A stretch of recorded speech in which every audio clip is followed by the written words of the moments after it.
Good evening, everybody, and welcome to this regular planning board meeting, May 22nd, 2023. May 25th, sorry, 2023. Madam Secretary, can you please call the roll? Mr. Katsef? Here. Mr. Lilly? Here. Mr. Hindeman? Here. Mr. Kamudi? Here.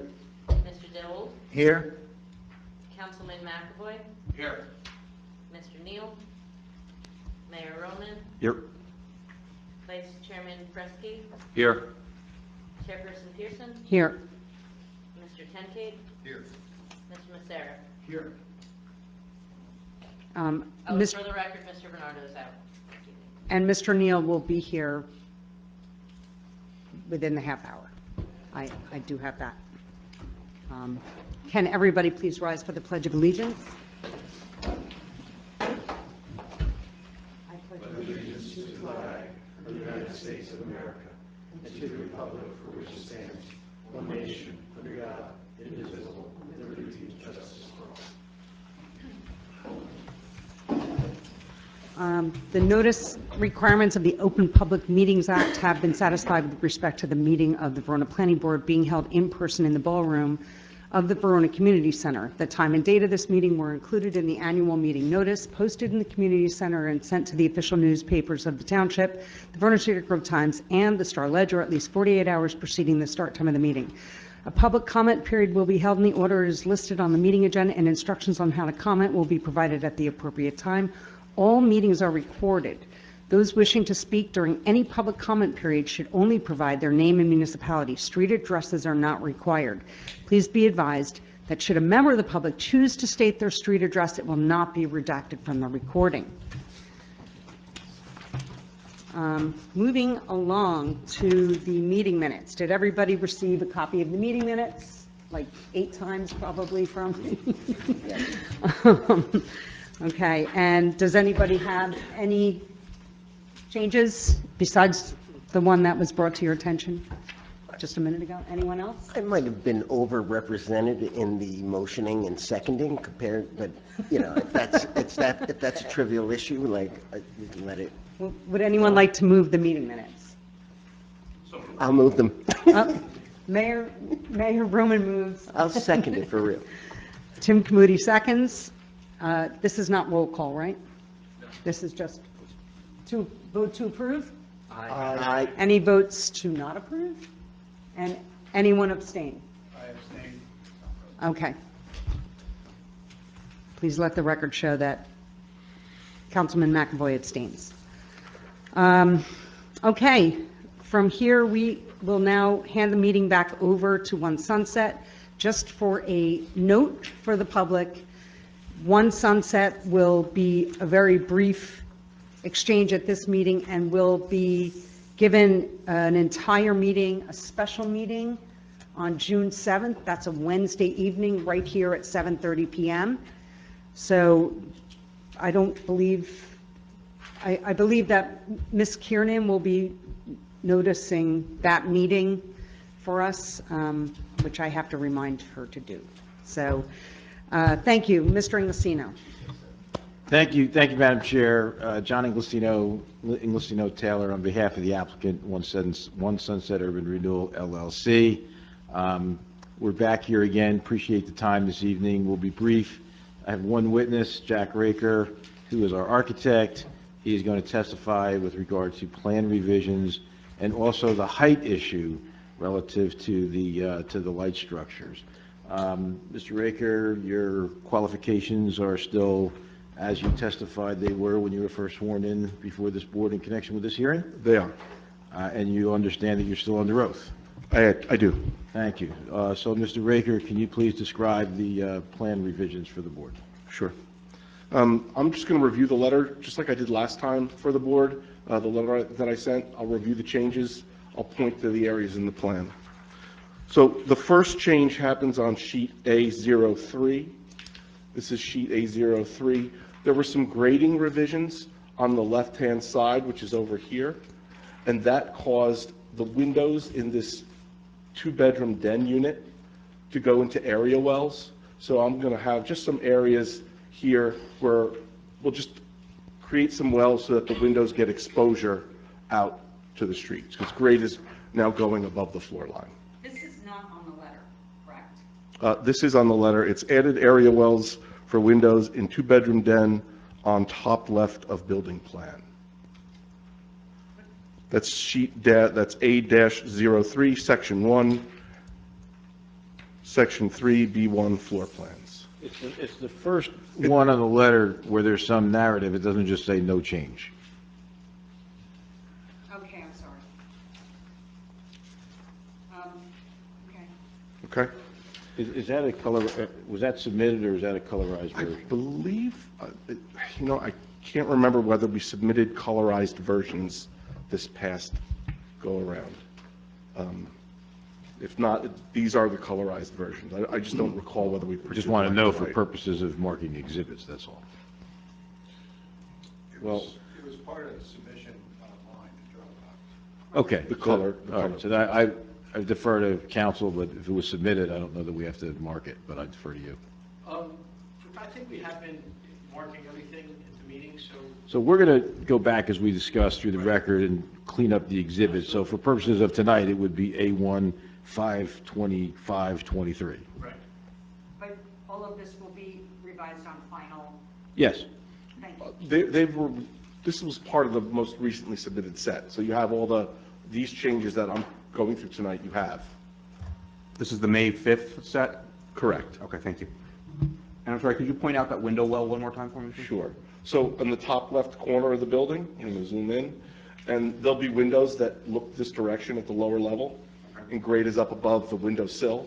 So we'll just have to build some area wells so that the windows get exposure. And those are those dark rectangles on the left side of the unit? And Three of them? Yes, and I'm not entirely sure what they're going to go to. It looks like the building is at 530. Grade out here is at 530 at the corner, but up in this area, it's going to be up around 533. So it might get up to a 3-foot deep well. But that only is 1 foot of exposure for a window. It only covered the window like about a foot. It's really not intrusive. Can you back out of there? Sure. I just want to get perspective as to where that is on the property. It's over here. Okay. So these wells will be big enough for egress? No, that's not the, that's Not any type of emergency exit? No, that's not what their intent is. Their intent is just so that the dirt doesn't go up to the window. We keep the dirt back. We can then waterproof against the building. Okay, and that part of the area, is that a bedroom area? Is that living room There's area? Likely, the way this unit will lay out, there'll be living and dining space out on the corner Okay. of the window. It gets full exposure to this direction. It would really be just, maybe there's a bedroom and a bathroom over in this back area that would get that Okay. well. Additionally, I located the EV charging stations in the garage, and this is going to be very repetitive because as we go up the building, I put them on every level. They're on every level of the building, of the parking structure. I'm going to move to sheet A-04. And this will mark as A2 52523. Okay, Just a brief question about the EV spots. sure. I see the only one that appears to be EV, I see 2 handicap EV spaces that look like they would be equipped at build-out, and then everything else is an EV-ready space. So are you going to have no non-handicap spaces on this level that are EV, that have a charger in them at move-in? At this ground floor, it would be the one space on the corner. One space on the corner, am I not Correct. really seeing it here? It's the one space that is, if you look up at the screen here, it's as you come in, it's just to the left as you come in. That one's marked as HC EV. Yeah, handicap, HC. So is it going to be handicap restricted? That only a person with a handicap placard can park there? Correct. That's the way the accessible spaces work. I think they're actually painted green. The striping is green. So if somebody has an EV and they do not have a handicap placard, will they be able to use that space, or do you have to convert one of the EV make-ready spaces to actually put a charger in it? That may be an operational question. I'm not quite sure don't think I've been asked that. So I'm looking at the level 1 parking garage diagram, Right. and they've got two classes of EV spaces. They've got EV and EVR. EV spaces, it says, are electrical vehicle charging locations, so I'm going to assume that those are going to have charging equipment at them. EVR spaces are vehicle-ready spaces, so I'm assuming those are only going to have conduit at them and be ready for installation of equipment. If you look at the plan, all of the non-handicapped spaces that are marked are EV-ready, and the only two that are marked as EV are handicap spaces. So the way that I read the plan is that if those are handicap restricted spaces, that they actually won't have any chargers in place on this level at initial build-out. They'll only have make-ready spaces. Obviously, they could. That's correct. Right, they can install the charging equipment, but it's just an interesting choice that only, I'm trying to find the logic in why only the two handicap accessible spaces are the ones that would have charging equipment installed day one. There was not logic, it was just keeping these spaces closest to the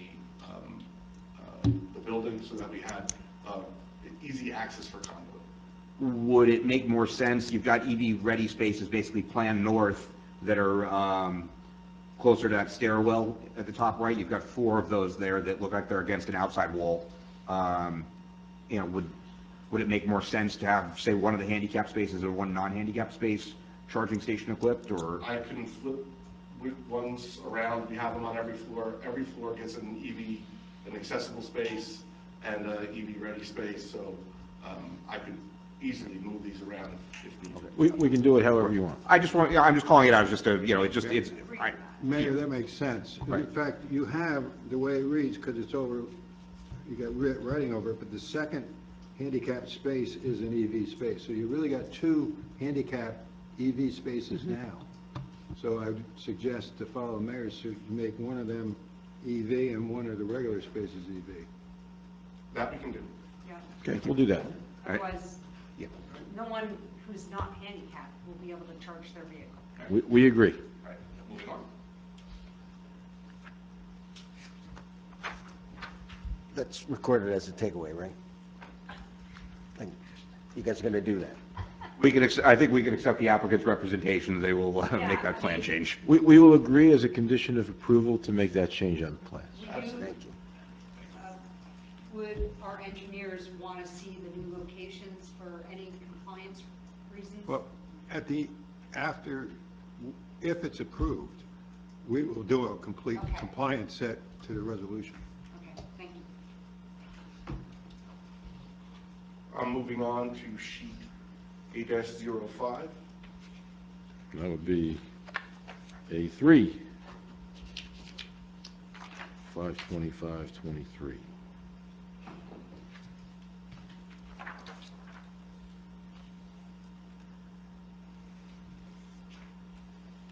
Again, I've added the EV charging station and noted their location.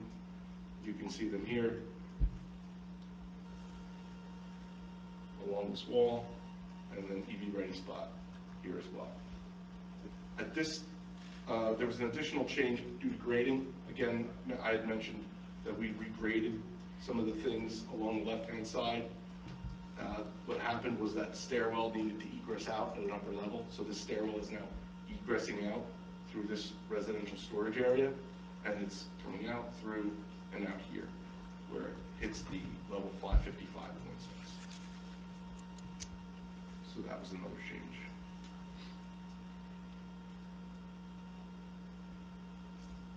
Moving on to sheet A-07 for 6. This will be A4, 52523. And the only change here was I added the location of the EV charging stations. Trying to keep somewhat of an equal number on each level.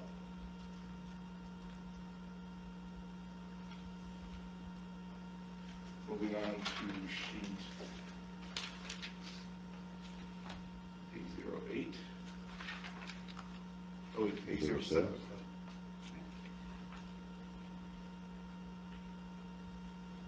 The only change here was adding the EV charging stations. Just out of curiosity, when is it determined that the EV ready spots, or I'm sorry, the EV planned spots actually get installed and start to be used? When is that determined? I understand that the mechanics or the electrical service is there so that you can install whatever you need. Yeah, But- the state regulates the period of time at which you need to make those EV ready. I believe, and I don't know this for a fact, it's after the first 5 years, you need to get another, Okay, of a total of 15%, it's 5%, I believe, each every 5 years to get to the total amount that you need.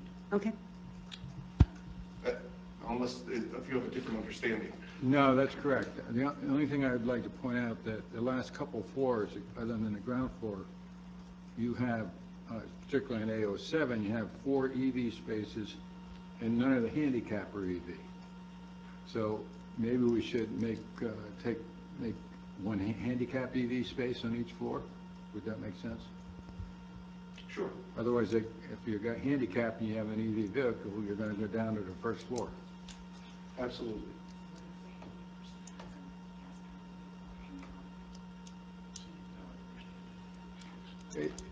There is a restriction if it's public parking. But if it's private, If it's private, I think it's up to the private. so he can allow a handicap person Yeah, with a I gas believe so. vehicle. I know, I believe the law only restricts that if it's public parking, it's by, it's like a handicap, if you park there and you're not, you don't have an EV vehicle, you can get ticketed. Also, there's van accessible handicap spaces elsewhere on this, and you don't have to have a van to park in a handicap van accessible space if you have the placard, would be my understanding. So there are still One other. thing I can say about these accessible, these spaces, is no developer ever wants to turn anybody away with an electric car. And so they want to be ready, and, whether the state requires 15%, if the market wants 20 or 30, there's going to be 20 or 30% in the building, because they don't want to miss out on those tenants. We're complying with the state mandate, but I'm sure the market's going to drive it. If it grows over that, they're going to be in there.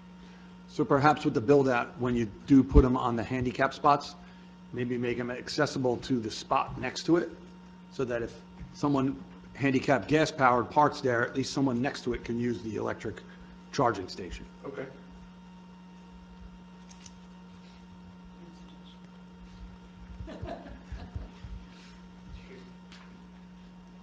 On May 25th at 7:50, the chairperson said you made a good suggestion.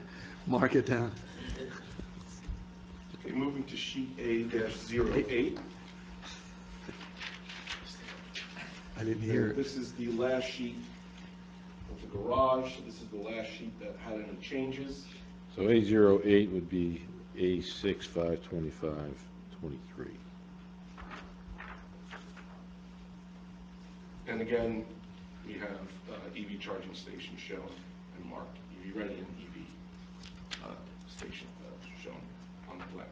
So can you go through and just give us a total number of what's added, EV charging and Sure, let's make see if I ready? put that on the cover sheet. Let me just check. If I didn't, I'm gonna have to actually do a little counting.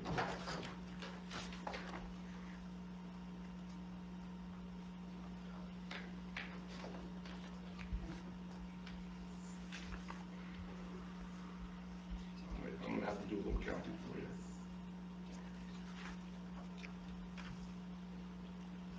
Let me just do the chart here.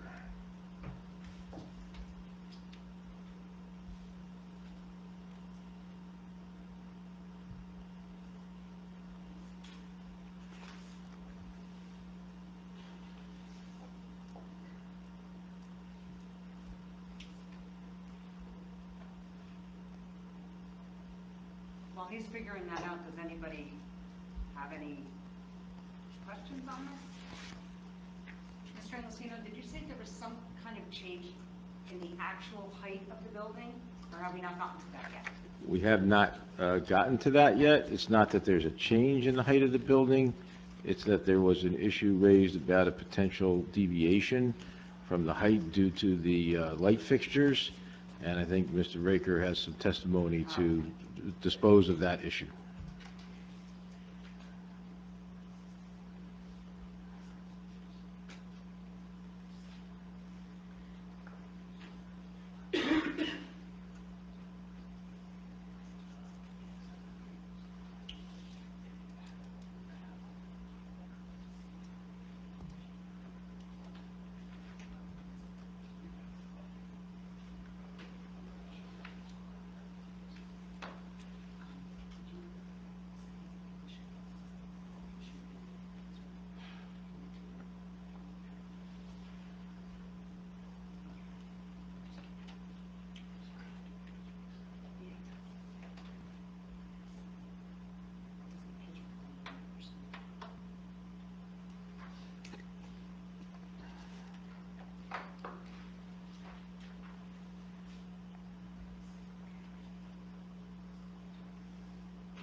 by my count, right now, I have 20 EV spaces and 37 EV-ready spaces, for a total of 67.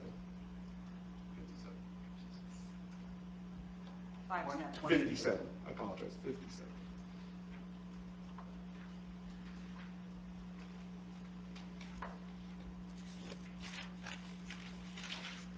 And how many parking spaces are there? 382. 382.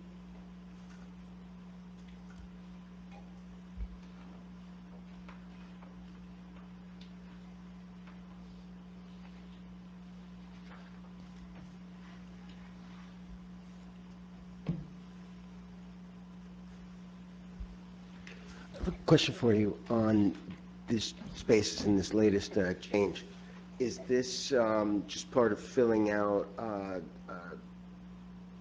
you know, compliance issues here, or is this, did you design this in for expected demand? We testified that we would comply with the state mandated 15. Sure. But it was asked that we locate those spaces and show them on the plan. Right. And that's really all the box that we're checking here. And that's what you're checking, but does this match in your, as the designer, you know, is that too many spaces, not enough, or what you think will really go on here? Like, just because what you said interested me, like, if the market, there's a huge demand, if everyone's driving an EV in 5 years, you know, you'll be plugging those in, you know, are you satisfied from a design perspective on what you've put out here? From a design perspective, yes, I'm satisfied. The real limitation here on the EV cars is not whether we can put them in, because we can put them in and be ready for it. It's really infrastructure. It's infrastructure and being able to manage that growth over whatever time. So the limitation really isn't on new buildings being built. The bigger limitation is on the existing infrastructure, is what I'm told whenever we do these items. And by infrastructure, I mean the existing power. Power, right. Okay. Anyone else have any questions about the EVs? Mr. Tenkate, do you have anything you would like to add? I forwarded the architectural plans to the fire prevention official. His only comment back to me was that he reiterated his request to have a garage sprinkler because these catch on fire, they're burn very hot, require a lot of work. Garage is sprinkler. I did see a plan note to that effect on the cover page. It says that the garage will be sprinkled with an R13 system. I think that's on the front of this set. But I did have that, I had the discussion with the fire chief about the same request. I'm very glad to see that being satisfied. While you're discussing it, and, you know, I've you know, the luxury of asking you as an engineer, you know, we just see headlines of collapses in New York, and I saw something to the effect that weight of EV vehicles is an issue.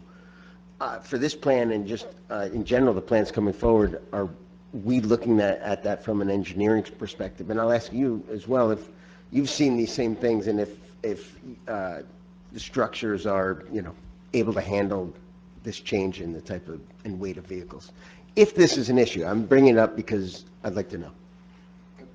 I haven't seen it be an issue, and I haven't had any structural engineer approach me and say, well, if it's all electric, I've got to design a different garage structure. Okay. My guess is the structure itself, the precast are well strong enough to handle. Now, some steel garages are designed to look very, you know, just to the limitations. I don't know if you've ever driven in a steel garage before. You can kind of feel it move. That may be an issue. Okay. What is the type of construction? Steel? This garage is going to be precast. Most of those collapses have been for lack of maintenance. Yeah, okay. Thank you. So there's one last thing I want to go over. I had some testimony earlier where I incorrectly identified how the height of the garage was measured. So I haven't changed any of my drawings. There's no edits here. You can go back and look at, you know, compare the drawings from when we first submitted them. I testified to this board that we measured the height of the garage to the top of the deck, which was incorrect. It's actually measured to the top of the roof structure that's adjacent to it. So if you look at this section here, you see this dashed line? This dashed line is part of the stair structure, and I'll show you where this is in plan. Let me show a plan here. So here's the garage, and then there's this stair and elevator structure that's part of the garage. So since this is part of the garage, we have to measure to the top of its roof and not to the deck that I had mentioned in my testimony. And I noticed this when we went to go back and look to see where the light fixtures were relative to how we were measuring height. I was looking at my section and realized I had incorrectly identified how height was measured on the garage. So it is measured to this line here. You can see this notation, 60-foot building height for this section of the building, and it points out the floors, the floor to floors. And it shows that the garage is below that top dimension, and the stair and elevator tower are part of that garage. And what this means essentially is that the light fixtures on top of this garage would be under that 60-foot height limitation. That's where it's important. So it becomes a moot, then it Critical. becomes a moot point. Yeah. That Whether critical it's bit of structure information. Correct. Yeah. How high is that staircase structure above the top deck of the garage? That's a good question. I'll do a little math here. I can get you a number. It looks like about the top deck, I'd say 21 and a half feet. Oh, it's considerably higher. With that in mind, can you still have some consideration with the lighting on that, is it the south side, the east side? To keep it as low as possible so we don't get a spillage onto that wood. There's really one house there that's, would be affected by it. Like, I think it was testified to, we'll have shields and everything to prevent the light from going in that direction. Okay. Obviously, the glow of things on walls you're gonna see, but, you know, light is not gonna be focused down in that. I think you understand what we're trying to accomplish. Absolutely. Thank you. Yeah, I would recommend that as part of the resolution, that the borough or the township retain jurisdiction over lighting. We put this in other reports for a period of 6 months after a certificate of occupancy to allow us to make, require them to make adjustments for the lighting intensity in case it does spill. Great idea. I like that. Sounds good to me. John, any objection? As long as they're reasonable adjustments, there's no objection. They'll be reasonable. Thank you. Are there any other questions for this expert? All right, with that, I guess, unless you have any further comments, Mr. Inglesino, would it be, we would like to carry this meeting. Would it be acceptable for you to carry this meeting to a special meeting? We will grant the extension of time necessary to carry the meeting through June 7th, and understand that the meeting, this hearing will be carried to June 7th at 7:30 PM in this room, and that no further notice from the applicant is required. At that meeting, we'll bring back Mr. Savage, who will provide testimony with respect to his plan modifications, and then at that point, we will have, unless the board has any questions of any witnesses, if you do, please let me know in advance. Mr. Savage was really going to be our only witness for that evening, and then we've concluded our affirmative case. If I may bring up one matter, we did briefly touch on fire. That's one thing that has not really been discussed at this hearing is fire safety in the building and ability of the fire department to potentially fight a fire other than the sprinklering of the building. One of their concerns was their ability to adequately access all the sides of the building. I do believe we talked a little bit about ladder truck access on the sides of the building, but we didn't talk about the ability to use ground ladders on the rear of the building, which was one of their questions. So if you could provide whatever testimony you can about theoretically, in the event that the fire department needed to access all 4 sides of this building, are there any factors that might limit them from doing so? Additionally, Mr. Inglesino, I do have some questions about the inconsistency between Ms. Teicher's list of trees and Mr. Savage's list on his plans. They are inconsistent with one another, and they should be brought into. So you'll hear testimony, and I can represent to the board that Mrs. Teicher's plans govern. Mr. Savage's plans will come into conformance with Ms. Teicher's plans. We will agree to that as a condition of approval. Ms. Teicher's plans govern with respect to landscaping. And to the extent there is any inconsistency between the two, Ms. Teicher's plans govern. Thank you. And with respect to fire safety, we'll provide you with whatever testimony that you would like. As I think you know, fire safety is really governed by the Uniform Commercial Code, or Construction Code. Obviously, we need to comply with that. We will comply with that, but we'll provide you with whatever testimony you'd require in that regard. I'll certainly pass along the issue that you just identified to Mr. Savage. Thank you very much. And finally, Madam Chair, thank you for your cooperation with our, we have as you know, a busy agenda, so we appreciate. I know you do. It's our pleasure, and we appreciate the work that the board has, and we appreciate that your volunteers, and happy to work with you in that regard. Really, thank you. So, Madam Chair, if you could please carry the meeting in accordance with the... Yes, I'd like to carry the meeting to June 7th, Wednesday evening at 7:30 PM right here. And we will... And with no further notice to the applicant, for the No applicant, further right? notice to the public, Right. except for the public notice that we'll be posting. Thank you. Okay, thank you all very much. All right. We can take a 5-minute break so that Sanders can set up.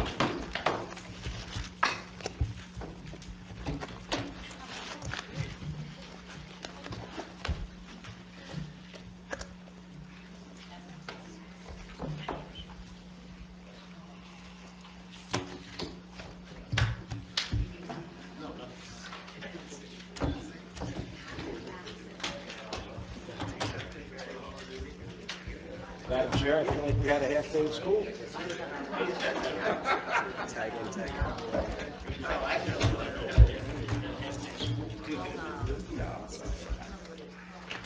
I got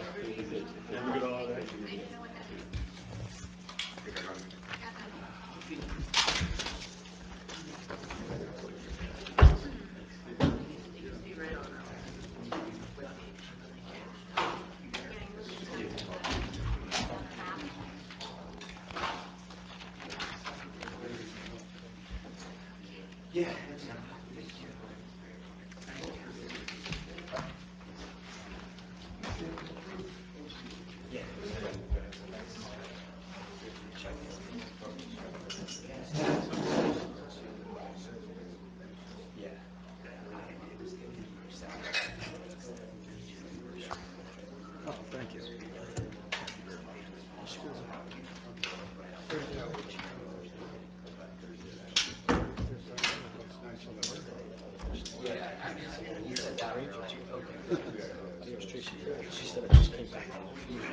So she was in the office, so I really, I felt bad though, because Trump was,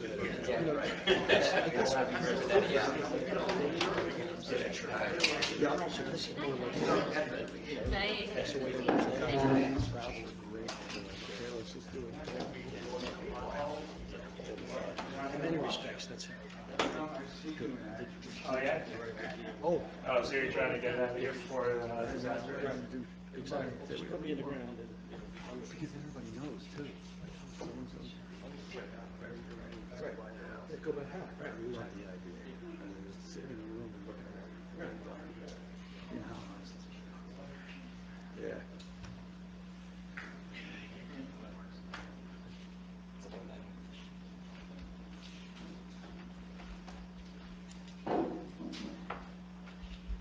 How you doing?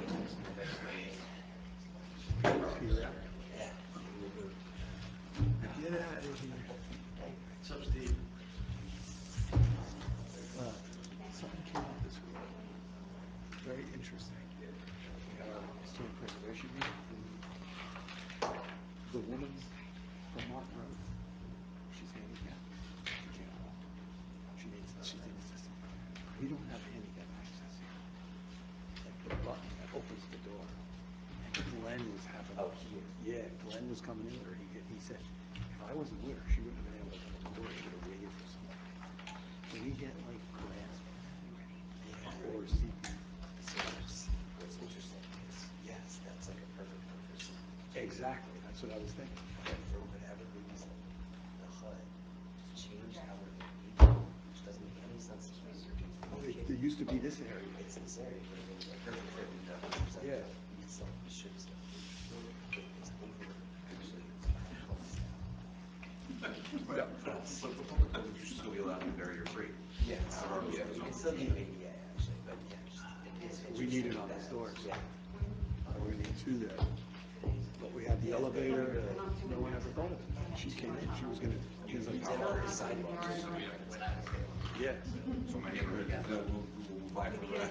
Yeah, now we're like, all right, we have this new section, it has to be wrong, like, we can't, Right. it has to be miscalculation somehow, but, so Chuck was like, let's get some work done. Yeah, take advantage of it. So they'll probably do some haircuts. And then shift it back, and then shift it back. And we have to stay in compliance with the court.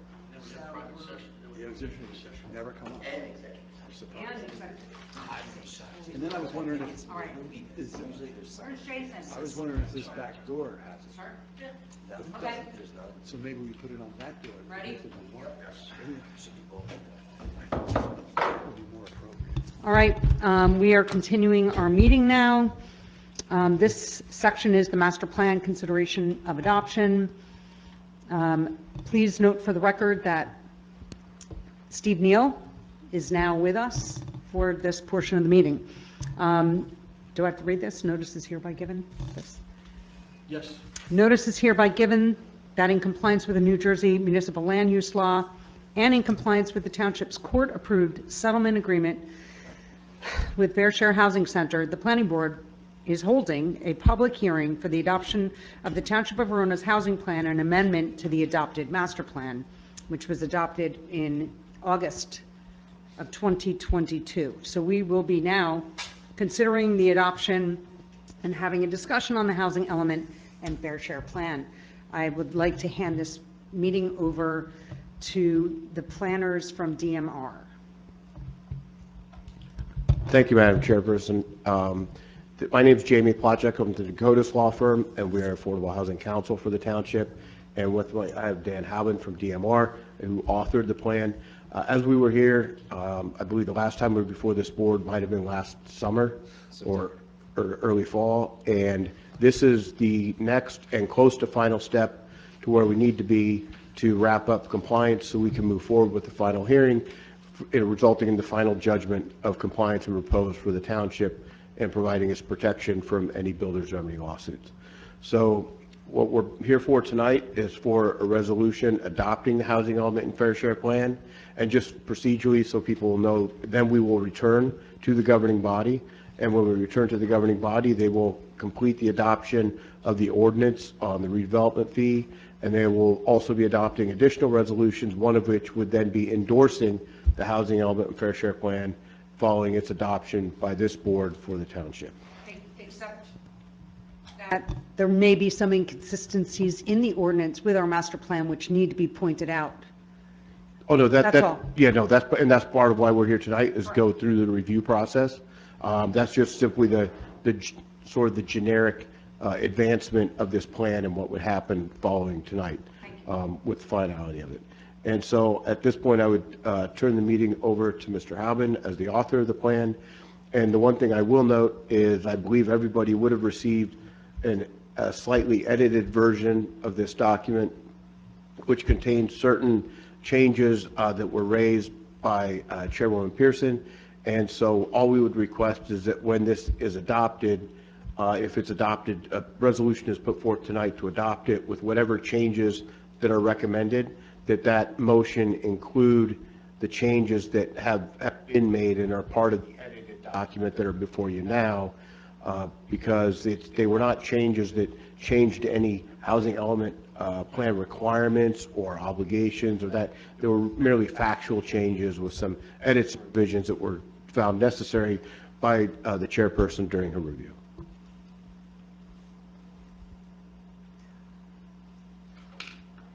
All right, well then I'll proceed. So, as Jamie said, tonight we're here to review and adopt the 2023 housing element and fair... Grab your mic. Speak into the mic, please. Thank you. Is this better? Bring Can it you hear in, me? bring it in. All right, great. Tonight, we're here to do two things, one of which is to review and adopt the housing element and fair share plan, which is a master plan element. Therefore, the planning board adopts it. It's going to serve as... Time out 1 second. I apologize. I overlooked public participation. There is a member of the public here, and Okay. I just wanted to make sure that that person was offered an opportunity if they had a comment. Thank you. I'm very sorry, Mr. Halvin. Please continue. No Thank you.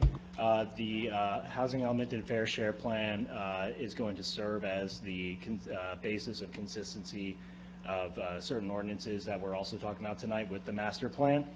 It is a required document for the township to adopt, consistent with the settlement agreement that the township entered into on March 10th of 2021. After the township, the planning board adopts the housing element and fair share plan, it's going to be sent to the township council for endorsement as required by code rules. After that happens, the planning board is being asked to review the amended affordable housing ordinance and development fee ordinance for consistency with the master plan, which by virtue of adopting the housing plan, you will be rendering it consistent, although chances are your master plan contains some language about affordable housing already, which would have probably brought this into consistency anyway. The ordinance contains requirements for the creation. It contains requirements for the creation, administration, and marketing of affordable housing units, as well as for collecting and spending of funding to and from the Affordable Housing Trust Fund that the township has. The determination of consistency will be sent back to the Township Council for final adoption and second reading. That ordinance is also required by the settlement agreement with Fair Share Housing Center. I'm going to briefly go into the history of affordable housing in New Jersey. The affordable housing, as we know it now, goes back initially to two Supreme Court cases in 1975 and 1983, known as Mount Laurel I and Mount Laurel II. And the main thing you need to know about those two cases is that the courts determined that every municipality has a constitutional obligation to create a realistic opportunity for low and moderate income housing. In 1985, the legislature adopted the Fair Housing Act, which created the Council on Affordable Housing, and also set the basis for the council to make and enforce rules for municipalities to calculate and address their affordable housing obligation. COA, as the council is generally known, adopted first set of rules in 1986, I believe, that were effective for 1987 to 1993, and subsequently adopted a set of rules in 1993 and for 1993 to 1999 that actually retroactively changed the first round rules. So collectively, the first and second round are referred to in the industry as prior round rules. COA took their time to adopt what would be known as the third round rules. They were supposed to adopt them in 1999, and they didn't do it until 2004. Those rules were found to be inconsistent with the Fair Housing Act and unconstitutional, so they had to adopt another set of third round rules in 2008, which again were found to be inconsistent with the Fair Housing Act and unconstitutional. So they didn't adopt another set of rules until 2014. I'm going to divert and just say that in 2008, a bill called the Roberts Bill was adopted that changed certain requirements from the early rules, which I'm not going to get into the technicals of at this point. 2014, the COA introduced their third round rules that were supposed to be compliant with the Fair Housing Act and Constitution. And then they, when voting to adopt the rules, they tied. And then when voting to reconsider their failure to adopt the rules, they tied again, basically just killing themselves in a sense. And they never came back to re-adopt the rules. So in 2015, I think it was actually March 10th of 2015, The Supreme Court decided in a case called Mount Laurel 4 that COA was moribund and ineffectual, and that all towns, despite COA not adopting rules, still had to comply with their affordable housing obligation. All towns had to file what was called a declaratory judgment, which I think Jamie can tell me if I'm wrong, but essentially you're suing yourself to comply with the rules. Verona and hundreds of other towns in the state of New Jersey did that. The court told the towns to go back to the rules that were adopted in 1993, since that is the last set of rules that were not totally invalidated by the court, with some exceptions from the 2008 rules that weren't found to be unconstitutional or inconsistent with the Fair Housing Act. So now that kind of brings us where we are now. So Verona settled with Fair Share Housing Center in 2021. Fair Share Housing Center was the main litigant in the Mount Laurel 4 case, and therefore they were considered an interested party. They were able to kind of set the bar high for what the numbers were, so towns could come back and try and get them lowered down. Whoopsie. I'm sure they'll come back eventually. Verona also settled with some property owners, including, I believe, Spectrum 360/1 Sunset Avenue, to include them in their affordable housing plan that they would ultimately have to adopt. So the settlement with Fair Share Housing Center from 2021, it does a few things. It establishes a number of affordable housing units that the township is required to address in their housing plan. So it has to the settlement says that the township has to rehabilitate or create an opportunity for the rehabilitation of 23 substandard homes in the township that are occupied by qualified low and moderate income households. We were able to work with the Special Master and Fair Share Housing Center to reduce that number to 10 units. They have to continue to maintain the units that were used in the 1987 to 1999 period to address a obligation from that time period of 24 new construction units. That's new affordable housing units that have to be created. And then for the period of 1999 to 2025, Fair Share Housing Center, based on COA rules, calculated an obligation of 215 new affordable housing units that have to be created to make up for the need that was generated from 1999 to 2015 and then projected from 2015 to 2025. How did they come up with that number? It's based on rules that COA created in the 80s and then... COA who doesn't exist. Right, but well, they exist, they just don't really have any authority until something else happens that, who knows who's going to pull the trigger on that.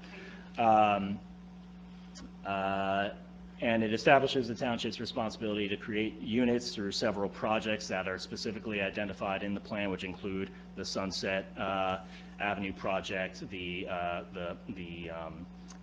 Pearl/Camco/Verona Flats project on, I'm going to butcher the name, I think it's Pike Lane, something like that, right? Is that the name, Mayor? The Port of the 100% project? That's not right The here. one, yeah. Pine. No, I said Pike. Okay, Pine. That project, keeping record of several group homes that exist in the, or I guess special needs housing facilities that exist in town, and maintaining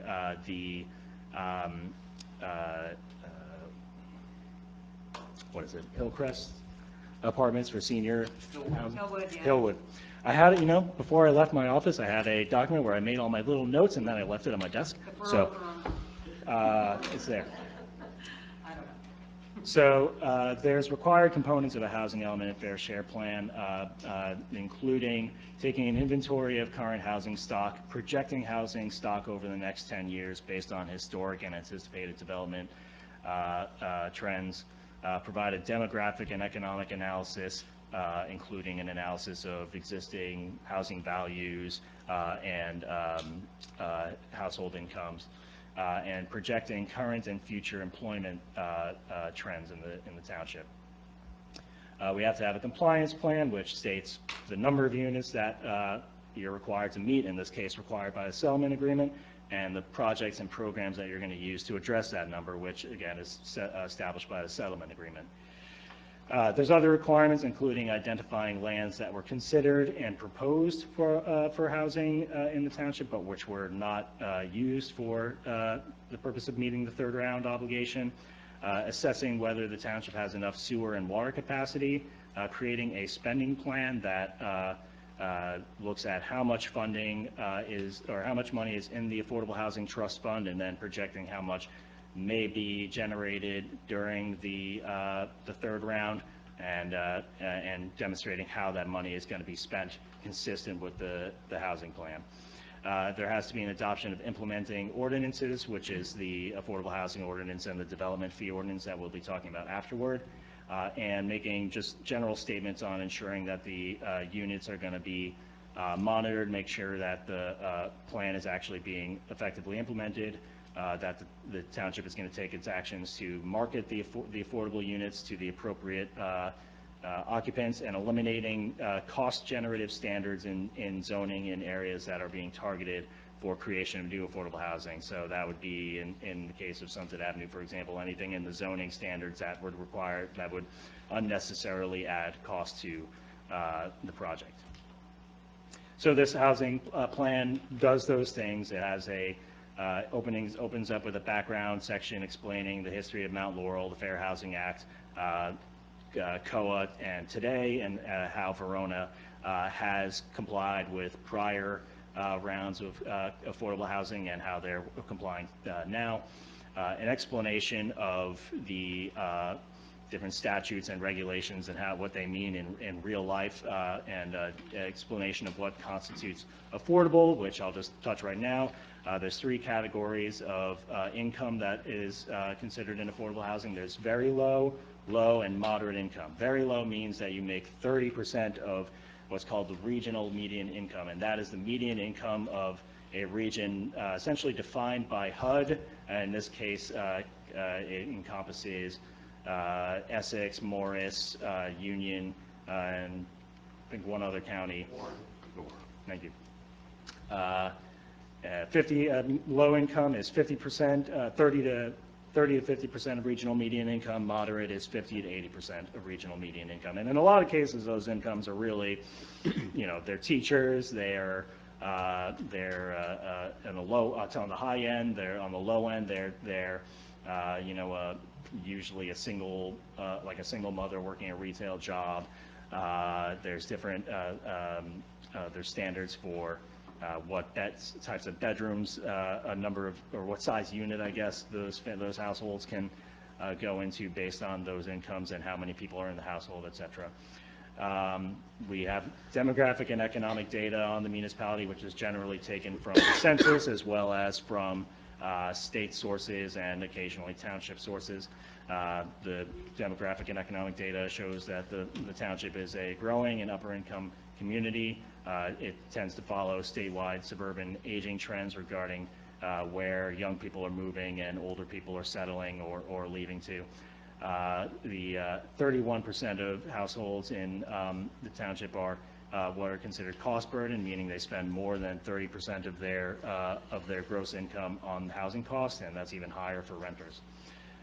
We include lands considered that are properties that were included, that were not included in the housing plan, even the owners of those properties had offered them or intervened in the township's declaratory judgment with the courts. Those include lands that the township had bought and is now seeking Green Acres funding to preserve. There's the compliance plan, which really just restates and describes the projects that were stated in the settlement agreement, and explaining how many units are going to be produced, and then confirming that they are realistic projects. Programs like the township is going to fund the rehabilitation of 2 renter-occupied units, or provide funding for the rehabilitation of 2 units that are lower moderate income renter-occupied. And there's certain other programs that have to be run as well for compliance. Quick question on those stats before you move on. Your second category here, demographic and economic data. Is that Verona specifically, or is that the region you were talking about? It's Verona specifically. There are some comparisons to the county and the state, but generally it's focused on Verona. So 31% of our residents are cost burdened? Really? Yeah, that's based on the, generally in the housing industry, that's based on who considers 30% of your gross median income Sure. towards housing. Okay. No, Yeah, I'm just but that's a surprised. very common, actually, fun fact. I read an article last year saying that the median household in any regional or any metropolitan area in the United States can't afford housing by that standard because of just how housing costs around the country have gone up. And median's a weird number because it's not average, so. I actually think median tells you the story better because averages are yeah. brought up by the super rich guy or brought down by the super poor guy. Right. All right, so this is a table that's actually in the plan document itself. It just shows you how the list the different projects, shows you how the units from those projects are going toward the affordable housing obligation. So previously mentioned the prior round obligation, which is what was calculated for 1987 to 1999, is 24 units, and the third round obligation for 1999 to 2025 is 215 units. So there is a requirement in affordable housing that not more than 25% of the units that you're using to meet your obligation can be age-restricted units. So even though Hillwood Senior Housing has 159 affordable units, only 59 units can actually, from that project, can actually be used toward the obligation. You have the Pine Camco Pearl project that's going to generate 95 units across the street from here. Those are all going to the third round. There's something in affordable housing we call rental bonuses. When you have a rental project, you can double count a certain number of those units, and you can only do that for up to 25% of your obligation, I believe it is, or the units. So in this case, you're able to get 59. Well, just the same with the senior units. You're able to get 59 rental bonuses that count toward your obligation. So you're not really creating, 239 units. You're creating like 180 something, and then you're getting 54 bonuses toward that. The 15 units from the Spectrum project are included in there, as well as how many is that? 11 bedrooms through special needs programs that are scattered around the township. Sure.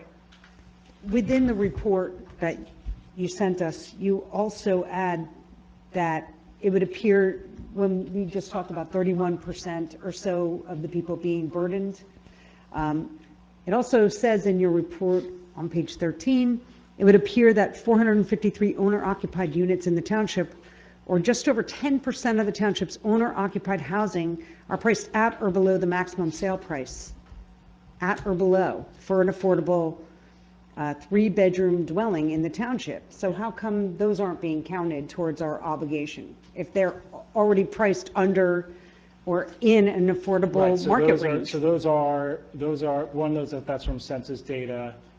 Those aren't units where So the they don't households count? are. Well, no, Census what I was data? going to say, they're not, the households aren't certified, and it's not really you're not really creating those units. It's just not, those households can count for the rehabilitation program, but so, those two households that housing units that you could rehabilitate, you can do two of those could be those units that you're talking about, but, They're not deed restricted either, right? they're not deed restricted. No. So they don't count because they don't have to be used for low-income families. They don't have a deed restriction. Their value could rise in the market, they could become unaffordable. Well, that's another Put a pool question I in, have, you could, because somehow you guys are antithetical to an actual natural economic market in limiting the sale or resale price of a property, and I kind of question how that happens as well. When it comes to the sale of an affordable unit, I don't understand how you can basically stand in the way of just supply and demand. You can't, really. We're 8 years too late for that argument. Oh, damn, okay. Yeah. So when a new unit comes on the market, it's typically a 30-year deed restriction that exists in place. So whether it's rental or for sale, if a certified household buys that affordable housing unit and they sell it at year 25, it can only be sold at what the allowable affordable housing dollar value is for that unit at that time. Will it need to be renewed? If somebody bought it for $139,000 and its real market value in the township might be $450,000, would the deed restriction require renewal? If they hold that property for 31 years, they Do- would sell it for a market. The deed restriction goes Yeah. away. So My- at the end of the 30 years. You're and even- saying after 25, they sell it It within that, would only be sold as an affordable. but the product. person buying it in 5 years can flip it for 450? If that's where the market is? If it expires, if they allow the controls to expire. This seems Which is going really to bad. create an artificial market in years 25 through 30. That's for those certain- That's what Jamie's alluding to. It's a because problem. Nobody's going to sell it in year 29 if they can wait until year 31. So it's going to diminish the real ability to buy and sell, in my opinion, in the last 5 years or so, at least in the last 5 years, because people have an incentive to hold. Right. So. And honestly, at that point, the value is a lot. And how do we get people to want to renew their properties? Because we're going to be diminished in whatever, 25 years, 30 years. So we're getting a little off track, but I know, will say sorry. There is, the township collects funds through development fees, which we're going to get into, and in some cases in payments in lieu of creating affordable housing, which I'll also get a little bit into, but that's for example, what you're getting from the One Sunset project. And what those funds, what you can do with those funds is towards the end of the control period for an affordable unit, the township can do an extension of the affordability controls. They can offer funds from the Affordable Housing Trust Fund to extend those controls for a longer period of time. I think it's usually a minimum of 15 years. And that is something that a lot of towns do. Lawrence Township down in Mercer County did that a lot, and they were fairly successful with that. That's one way that towns keep from having to create new units, because you can do that up to a certain number of your obligation. I think it might be 10 units or something along those lines, 10 units or 10% of your obligation. And is that like a subsidy or like a payment? Like, In essence, we're basically paying, yeah, you're basically paying them off from selling their from property. selling, right? And renewing another 15 years and they get like, whatever. Tax credit or tax break? Like, yeah. Or are you actually buying A the deed check? restriction essentially? Are you having to actually pay the property owner to renew that deed restriction? Yes, yes. Most often it's done in rental environments. Yeah. So for example, as an apartment complex that, that was built as this ages out, and someone may be considering redeveloping it into, say, modern luxury market rate apartments, you can go to them and say, well, we'll offer you an incentive to renew your deed restriction and retain it as affordable. And we get that money from where? Hang on, let me please. Through affordable housing trust funds. It's Right. not borough funds, it's not tax dollars. It's funds that come in via the affordable housing program as a state your development fees. Those fees, not funding it out of your general fund. And just, can we talk about the fee thing? Because that's Yeah. what interested me. I'm ready to get, I'm in just this. going to finish the slide. So as I said before, you have a rehabilitation obligation of 10 units. The county program for housing rehabilitation is going to account for 8 of those. And we work with the special masters so that you only have to have a program that funds 2. And that's going to be you're setting aside $40,000 to $20,000 per unit of your affordable housing trust funds to rehabilitate those units. Usually, it's very rare that renters actually are familiar with the program and are actually in a situation where they can use those funds, because occasionally their landlords, if their property is already substandard, typically it means that the landlord isn't really available to reach to ask them if they want to take the $20,000 and rehabilitate the unit. So it's not often that those programs work, but it's required that you have that opportunity available. Finally, back in the fall, the township adopted the TCMU overlay zone, which creates an opportunity for up to 70 total apartments, which will have if they're rental units, then 15% of those units have to be set aside for low and moderate income households. Otherwise, if they're condo units or for sale for some other reason, maybe they're townhouses, they 20%, so 14 apartments or units have to be affordable. All right, so now moving on to the amendment to the Affordable Housing and Development Fee Ordinance. So these are ordinances that you already have, but they contain outdated references and generally have to be updated to meet the requirements of the settlement agreement. So the language in these ordinances is extremely standard. It's all language that's required either by the settlement agreement or by the Fair Housing Act and the Department of Community Affairs / code regulations, or it simply mirrors the language in those documents. So essentially, no matter what, the township and or developers, depending on the situation, are bound to that language. So Most of it. well, we'll get on that. The affordable housing portion of that ordinance creates the standards for creating, administering, which is making sure that households are actually income qualified, and marketing of affordable units. It breaks out how many affordable units can be 1 bedroom or have to be 2 or 3 bedroom units. Breaks down how you're supposed to distribute very low, and moderate income households among those units, and set standards for income verification and the control, which we just discussed, of those units during the 30-year period. It also, per the settlement agreement, it's required to establish a township-wide set-aside, which states that any project that creates 5 or more new housing units has to set aside a certain percentage for low and moderate income households, and that percentage, if it's a rental project, is 15% of units, and if it's a for sale project, it has to be 20%. The development fee portion is, again, it's an ordinance that you have but had to be updated.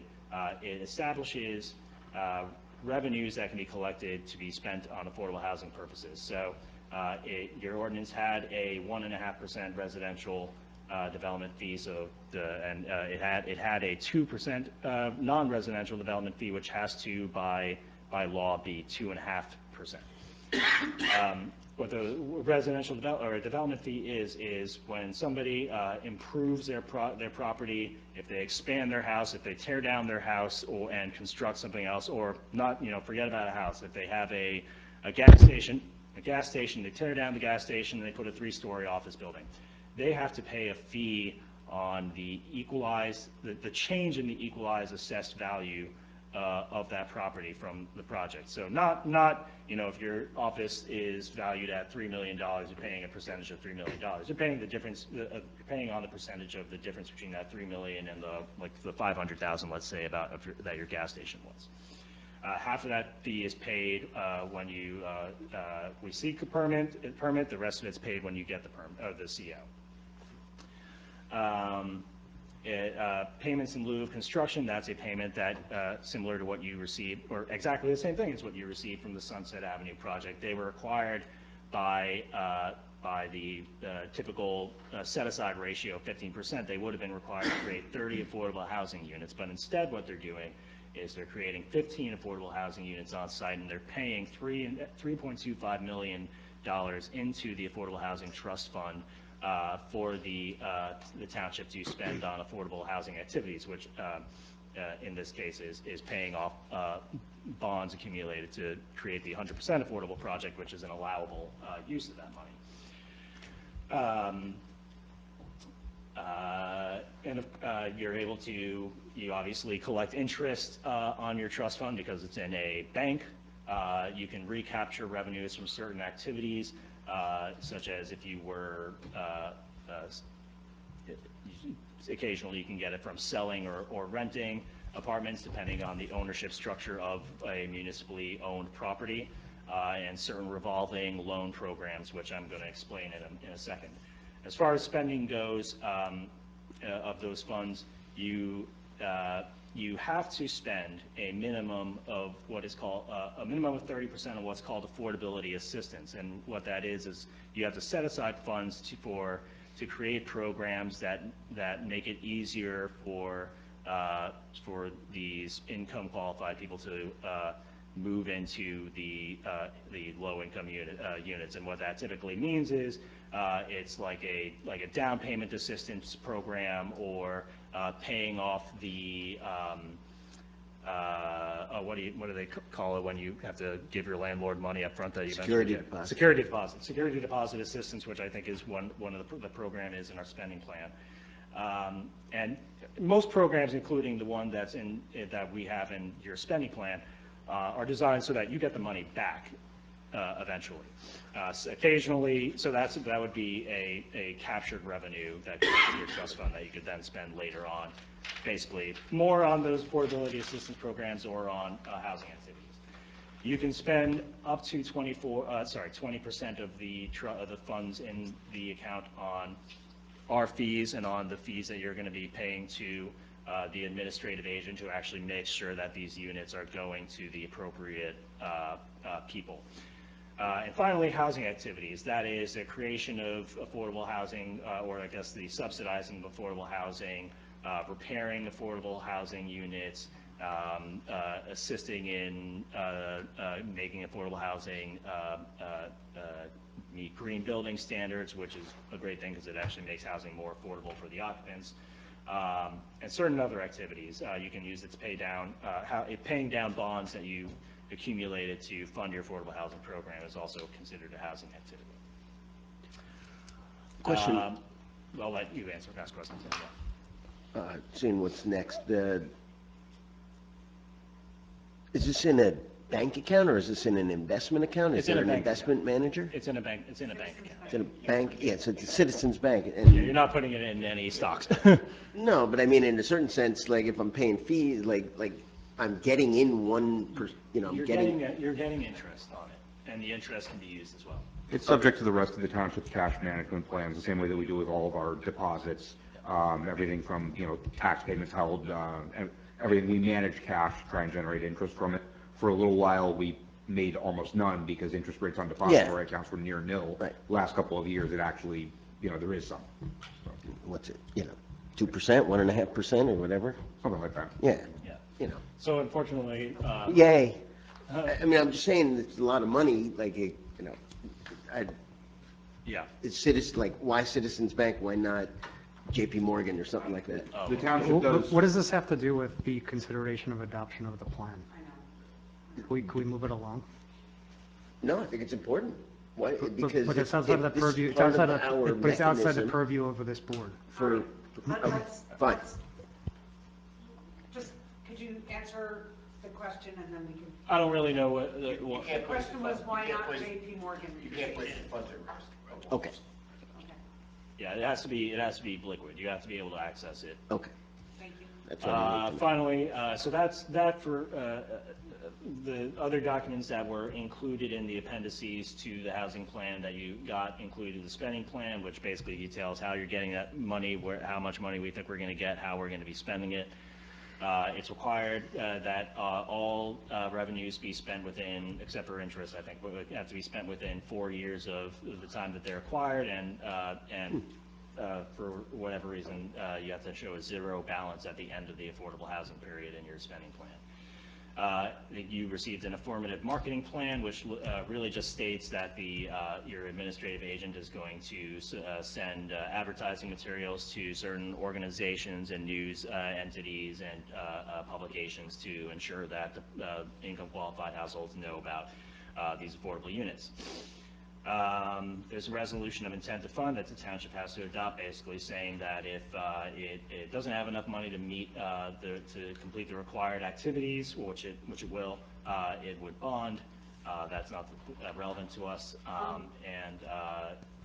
Finally, the Affordable Housing Development Fee Ordinance, which you're reviewing for consistency with the master plan, and which would be adopted at the township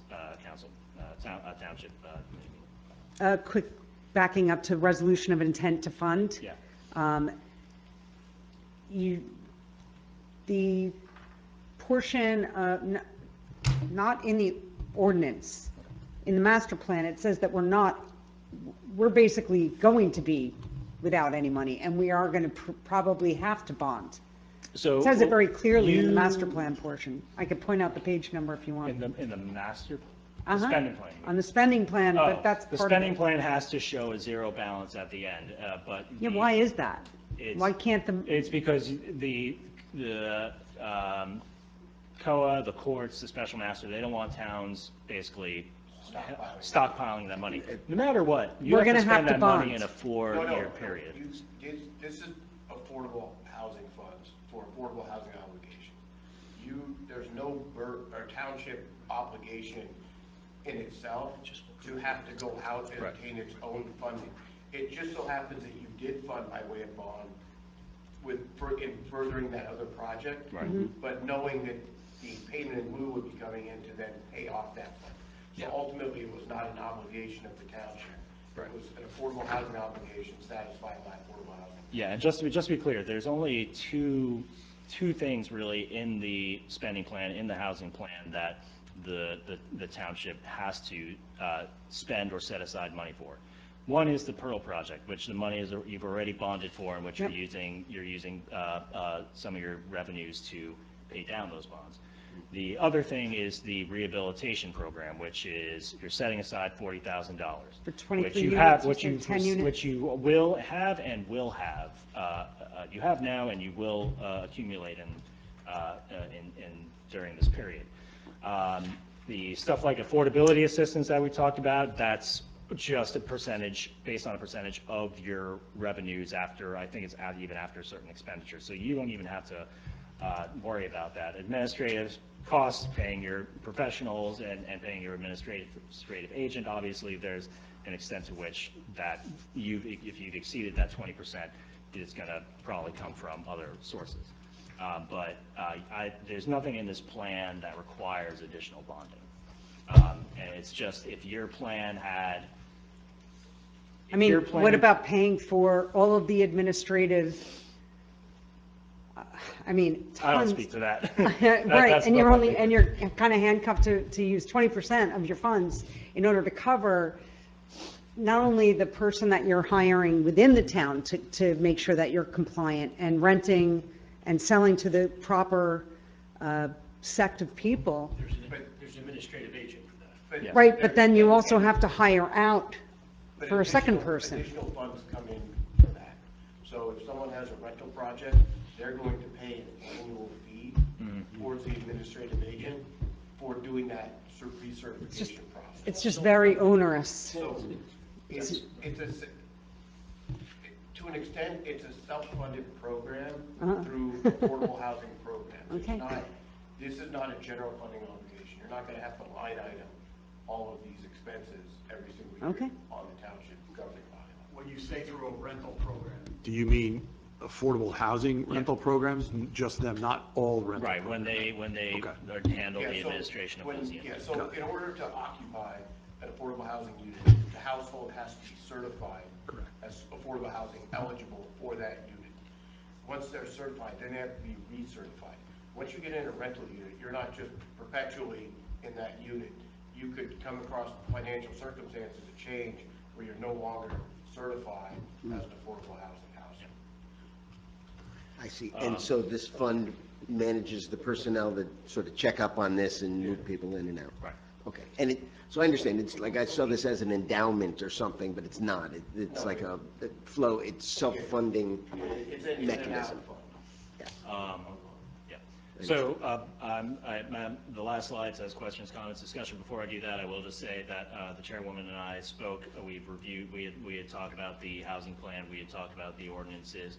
I can't hear you, I'm sorry. We had talked about the housing plan. You know, I think I'm pretty good at projecting, so I don't know what's going on. We talked about the housing plan, we talked about the ordinances, we've talked about how one thing that the chairwoman was uncomfortable with is that there is language in the spending plan and the spending plan that we originally sent out, as well as the ordinances that were introduced by the Township Council that say that funds can be used for accessory apartment programs. I understand that your master plan stated that ADUs and accessory apartments are not something that the township wants. So we, for the second version of the housing plan that we distributed, removes any reference of the accessory apartments being an option. I've spoken to Jamie, I've spoken to Greg, and we agree that removing references in the ordinance to accessory apartments, because it's not a substantive piece of the ordinance, does not require reintroduction. So that is something that when it goes for second reading, you can make a recommendation to the Township Council that they remove any reference to Well, I accessory mean, the apartment. bottom line is, it's Not consistent with our master plan. If the reference, first of all, the definition in there is without reason. If we're removing the reference to the applicability for that reference from page 21, then there's just no need for it to be there, and it's not part of our fair share plan That's anyway. fine, it can be removed, which is what I'm saying, but you have to make that recommendation to the Township Council to remove, and when you make your consistency statement. Frankly, I understand your position. I will personally say I don't personally think it's inconsistent, because nothing in there says that you have to and that you will. It's literally the context. But we're the ones making that determination, so. I mean, I think I can make a recommendation as a planner. I think that it's not inconsistent, because it's not saying that it's something that you have to or will do. It's literally just stating the context that is what the state law and the Council on Affordable Housing and now the courts consider a permissible expenditure. I understand what you're if saying. you were with us during the master plan discussions, you may feel otherwise, but Understood. I understand your point, thank you. Yeah. More of those things. Yeah. That was in there because it was part of what the state. It's standard language that came from affordable housing Okay. rules that. I know, I'm just trying to understand where. Yeah, it came from. it's not something that we added in to explain what the township is going to do. It's simply standard generic language that comes from existing rules that, more or less every town copies and pastes into their ordinances. So it's not putting the township would, if it were to stay, township would have no obligation to do anything about that. If I'm correct on that, so I understand both your positions, there's a definition at the beginning, I see it among all the definitions, and then somewhere in there, it's like funding is allowed for, houses, Yeah. apartments. You can spend. Backyards, this, accessory dwelling units, apartments, so on and so forth. It was listed in the funding options, like as specified, right? It's Once. part of a list of things that say Yes. when you can use your money. All right. I understand what the chairwoman is getting at, but I just want to. I have a couple questions. Sure. I think Jamie and Dan, just like for my knowledge as well, I think for edification as a board, if someone comes in front of the planning board with an application, and part of that application is that they will meet affordable housing criteria, which I know they have to now, because there is a requirement. But how is that, it's not inherently beneficial use by definition, but how should the board consider it, the fact that, have they advanced a hurdle because it will go towards our affordable housing need? What are we talking about? An application for By what? obtaining. For any development, Yeah, correct. Residential development. By obtaining final judgment, there's your protection from any builder's remedy. So somebody wouldn't be able to come in and say, well, I could do, you need to let me, because I'm going to offer Not to you do need, greater but- density. right. But as long as, if it's a rental project, they just need to satisfy that 15% set aside and the bedroom distribution and then the income distribution once rented. But as long as they satisfy those obligations, the board has no obligation to look further. It's not an or element of like getting over the hurdle for a variance. No, correct, no. If it was a 100% affordable project, that might be viewed differently, but as just an inclusionary set aside, no. Inclusionary projects aren't considered inherently And then beneficial. my next question is, we have considered land. Yeah. What happens if someone desires to build on a land that is not yet considered? Does that create an extra layer? No, once you've adopted this plan, you've adopted the ordinances, and you've submitted to the courts, and the courts say, great, even if somebody were to come to you between now and June 30, 2025, and say to you, we want to do affordable housing, they can't sue you for a builder's remedy because you have a plan and you've said what you're going to do, and you're in the process of approving the projects that will meet that obligation. Two buts to that, though. One but is that if for some reason the Sunset Avenue project were not to be approved, you would have to be prepared to have some way of providing the 15 affordable housing units actually really 30, more or less 15, 3 million or 30 affordable housing units somewhere in the township to make up for that loss. That's the first but. The second but is you're only protected until June 30 of 2025. July 1st of 2025 is when the fourth round of affordable housing will presumably start. What that means is that currently nobody knows what that fourth round is going to look like because COA is still kind of just like a department in the DCA. And the legislature hasn't indicated that they're making any moves to replace or beef up COA. So if nothing happens, then fourth round is probably going to look exactly like the last 8 years, which means that July 1st of 2025, you have to submit for declaratory judgment against yourself again, and you will need to be prepared by that point to accept whatever numbers or be prepared to challenge whatever numbers that might come through, depending on what the case is, and kind of be thinking about what is going to be meeting that obligation. Okay, I understand, but thank you. So if our master plan has considered lands, identified lands, right? Yeah. Available lands, whatever you want to call them. If someone comes in to develop a housing project, and I think I know the answer based on your last answer, Jamie, now that I'm thinking about it, a housing project next door to this building, not Pearl, but just next door to this building, there's a property for sale. It's not necessarily inconsistent with the master plan.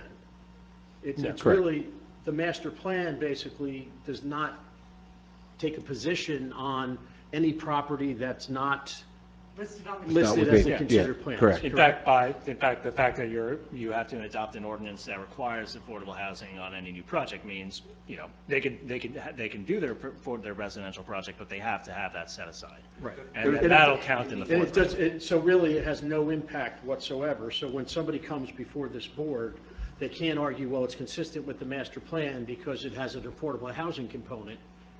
Or the board can't take the position it's not consistent because it's not a considered property. And the way I would put it is, we're meeting our obligation. Right, I understand. I just want to get it. Right, we hit our number of units, it was argued, we settled with fair share, we have a compliance plan, we execute that compliance, that plan, then absent a finding of an additional need beyond that, we're not obligated to rezone. Correct. Now, the set-asides would apply otherwise, but there's not an obligation. It doesn't make the application inherently beneficial that we have to jump over. I'm anticipating Johnny Lucino coming here and saying it's affordable or not, Right. it's consistent with the master plan, and therefore we've checked one box. because it has an affordable component. No one can say that, no one can say that you have to approve an inclusionary project. Right. That's- But 100% affordable, maybe, because it's considered inherently. But anything residential. that meets the muster of our ordinance for the set aside, that's not, that's just, That's just, that's kind just of, ordained. You know, if that's just a side of fries to Yeah, your hamburger. if they have other, And we're not locked in, as Mr. Massaro just said, we're not locked in to only inclusionary developments occurring on the properties that you've marked No. out on the map. Nope. In fact, anybody who wants to do, Anywhere. anyone who wants to do a market project now has to do an inclusionary project. Right, it's that, and that's really what I want to get from this, is anything over 5 units Yeah. goes into Correct. this. Correct. So we don't have to look out for developers who want to come in and put 300 units, they're all luxury. It's like. They're not all going to be luxury. It's going to They- be. right. well, they It's like- would all be the same, except that 15% of them would be occupied by affordable housing So households. this takes watchdogging and negotiating out of the governing body and all these boards here and puts it into our master plan and our ordinance, so, Not necessarily. how so? Well, there's still a lot of horse trading that goes on. There's always horse trading, but I'm saying not where we missed the boat, like where 200 units go in and they're all at market rate. Get ready for 2025.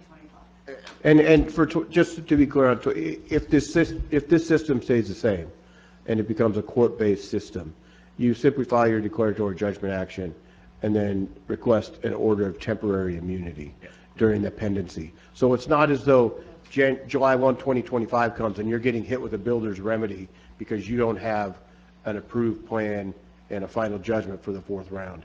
You'd be protected during that period. And hope, When to when would be. and presumably, if you're moving forward in good faith in your declaratory judgment action, during the pendency of that declaratory judgment action until the entry of final judgment. No, there can't be an intervener But- because we'd be protected by the declaratory judgment. By the judgment. In 2025, they would be, Yeah. Say that again? 2025, we filed a TJ, so we could. Right, to be protected against Right. the Mhm. renters. Right. Okay. And presumably, the 4th round is not going to present the complexities that the 3rd round presented because of what was known and referred to as the gap period. So, so presumably, a declaratory judgment action filed in 2025 would be resolved before 2034. And, At the snail's pace that they're moving, that sounds about right. Hillwood, because we're not utilizing all those credits, some of those carry over. That's right. So, Yes.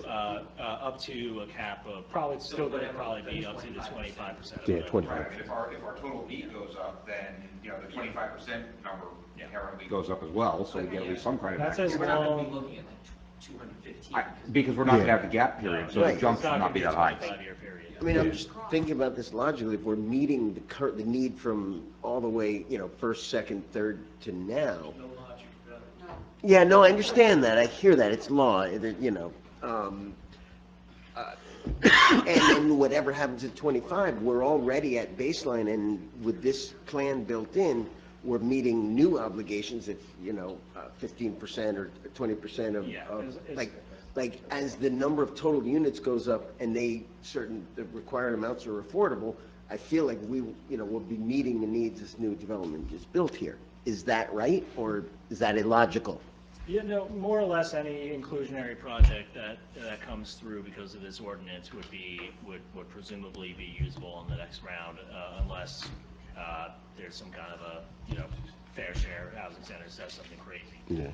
But, yeah, that's a fair assumption. And there's other means, just as you did with the TCMU overlay, you may decide to adopt another overlay zone in another area of the municipality, which would provide for the ability to construct affordable housing. Yeah, there are other methods of, it's not just you need to build these units. Your obligation is to create the opportunity for the units to be built. So with that, I suggest that we focus on the first, the element,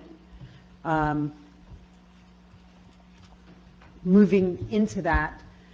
Are there, I mean, I imagine there are some questions going through this. Does anybody want to, I have one sure, Jack. correction, just to clarify some numbers. I was looking through read it today. On page 27 of your document, when you're talking about Hillwood Terrace, I know there's 159 units up there.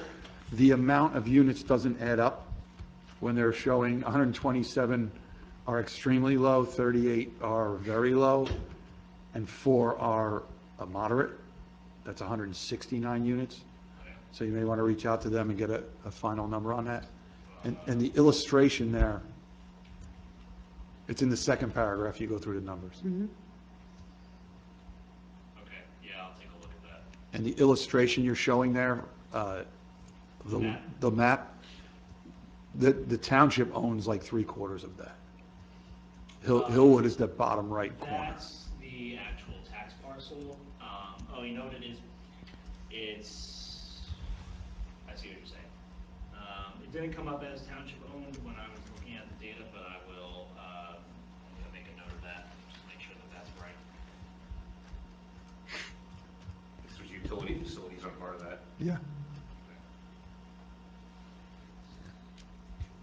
Along those lines, I have just a couple of just like quick revisions to note, and then a question on. Can you speak into your mic? Sure. Thank you. A couple of just ticky-tack revisions. Page 11, chart 3, that last row, it says 3-person, should be 3-bedroom. Sorry, give me one. Page 11, chart 3. Sure. Chart 3. Oh, I see. Yep. Okay. The next page, there is just a repeated phrase. If you look at the heading under chart 4, towards the bottom, but nearly 2/3 of the township's housing stock. So just a deleted thing.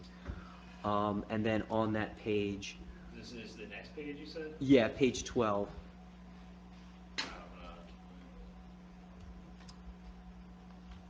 We're on PDF pages. Yeah, I know. The same. Yeah. Housing characteristics, chart 4, housing Yep. units in Verona Township by type of structure, tenure and occupancy status in 2020. Yes. See that paragraph? Yeah. Okay, look towards the end of that paragraph.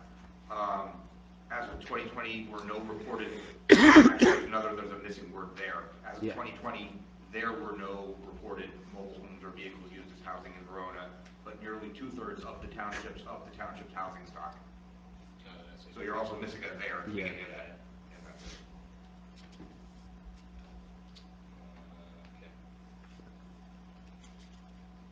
And then that next paragraph. Jay, are you on page 12 now? Yes, page 12, next paragraph. It references the total 5,426 housing units, but then the chart below has 5,542, and that 5,542 number is repeated in other charts. So I think the one in the text is a typo.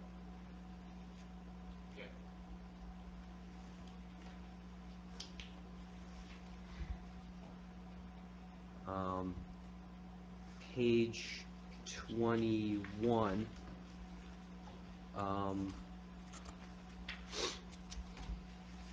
in the paragraph, actually it's both of them, for the Wolfbane and the Bob Carr properties, they both list 6.25 million as the purchase price for each. I don't know if that was, I think that's. is that correct? I think that's- Yeah. Yeah. That's correct, okay.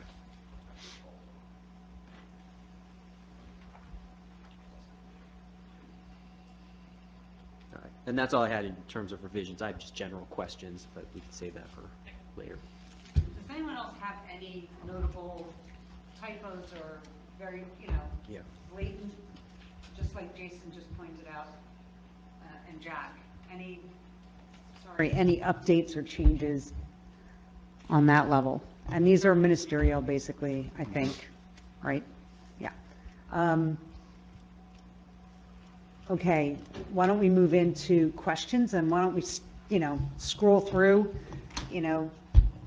does anyone have questions on anything between page 1 and page 7? We're not on the ordinance yet, we're on the master plan. Yep. Or go up to page 10, please. Anyone have any questions between page 1 and page 10? I have one question. It keeps saying the creation of new affordable units. That does not necessarily mean a new building structure, could mean conversion to units, correct? That's right. Just new units, but not necessarily new construction. Right. Okay. Buy out units too. All right. They seem to sound like you would need to build. I'm sure that that's how most of them are created, Yeah. but that's what developers want, but. Any questions between page, is everyone comfortable with 5 train stations in Montclair? I thought it was already addressed, no? There are 7, It's but the you're, right number that's within the do you want to ballpark. count, you don't want to count Upper Montclair because it's not next door to I'm us? literally just talking about the towns that are more to the left and the right. Okay, I mean, where do you park when you go in? Do you go to Walnut? Do you go to, I go to Bay. you go to Bay? Okay. Montclair State University Station technically in Clifton? No, Is it? I thought it's in. It's in Upper Little Falls. Montclair. No? It's not in Say Little- again? Isn't MSU station in Little Falls?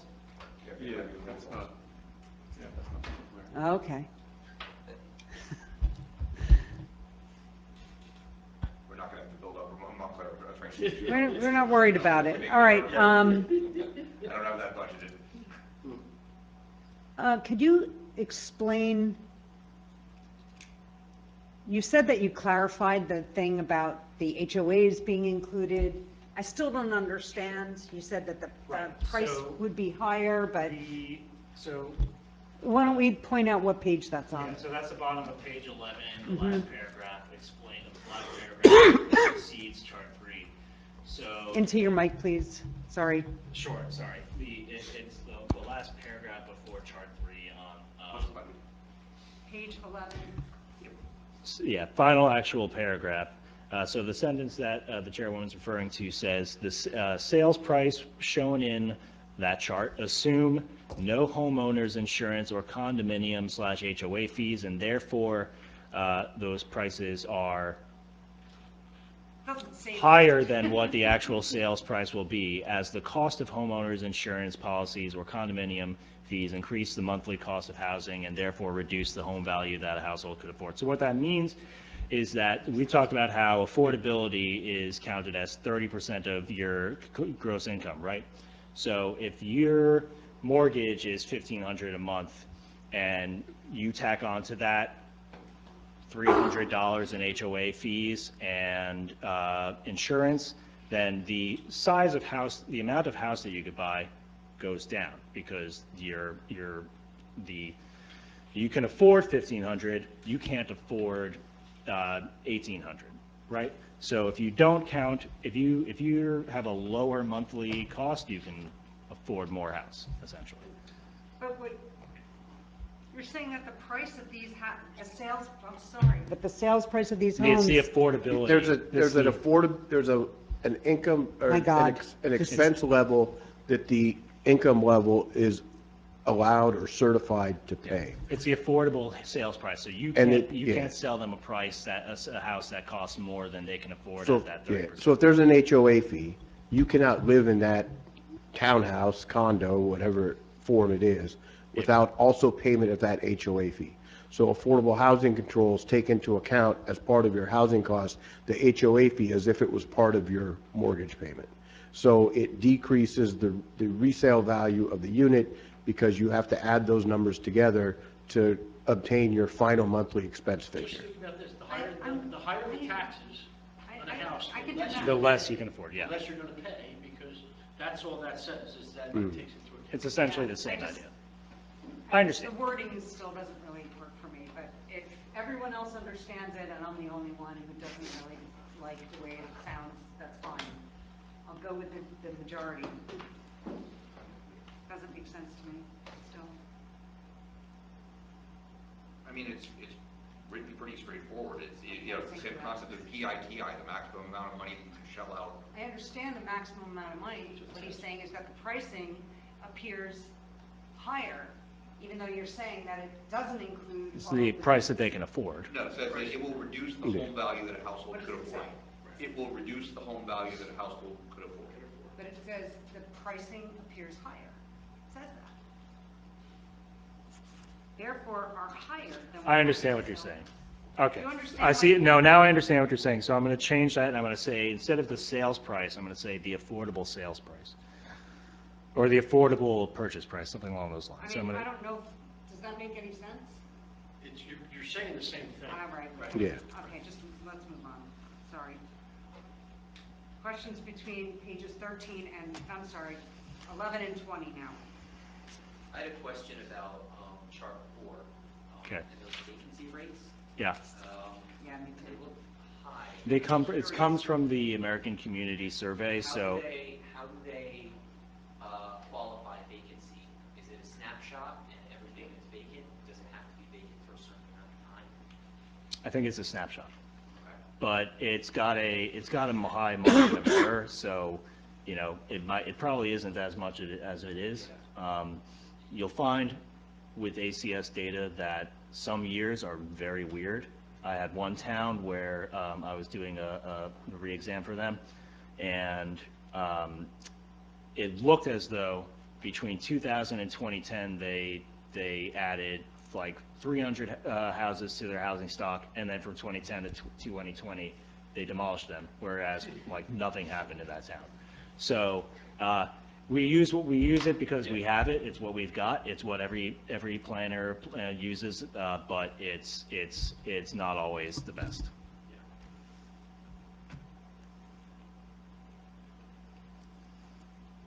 And the same thing goes for occupied units, which seems really low. Right. We talked about that. I added a comment in there that 34 units out of a lot. yeah, I made a comment on that in the note for that paragraph, for that chart. Yeah. That it doesn't seem to account for projects like the Ann and a loss. And on that front, charts 5 through, I think, 9 or 10, it jumps between the census data and then the American Community Survey. Yeah. There's a bit of a discrepancy. I agree with you. And I don't know if it makes sense to throw in a footnote about that. It actually- Best available data, And it actually is not, even the two same ones that were done in 2019 and 2020 in our regular master plan are not So consistent. what you're seeing, the 20, so I think what you're talking about is at one point there, we used the 2010 census data instead of the 2020 census data, and that's because I think in that situation, the way that the data was laid out in the 2010 census was more usable. I don't really remember the specifics in that particular case, but sometimes the census and well, actually, I got to look back to see if they even did a census or a ACS in 2010. So I'm going to make sure that I didn't just use census instead of ACS. So I'm going to make a note on here. Yeah, I think the most glaring thing for me is jumping between chart 7 and 8. Chart 7 has the 2020 American Community Survey, and it has a total number of units of 5,542. Very next chart is the 2010 and 2010 census and the 2022 American Survey, and then the total unit count is at 4,106. So Oh, yeah. there's a way to kind of reconcile that data. Let me just see something on here. I might be able to answer that for you. Is that the bottom one, single family? Chart 8? Oh, because it's looking at just owner-occupied property, so it doesn't account for rental units. So the 5,000 something or other, that's owner and renter. The 4,000, the 4,300 or so, that's just owner. So then the next paragraph gets into rentals. Page 18, chart 21, for that time period, it really seems to be an anomaly. Sorry, tell me the chart again. Chart 21,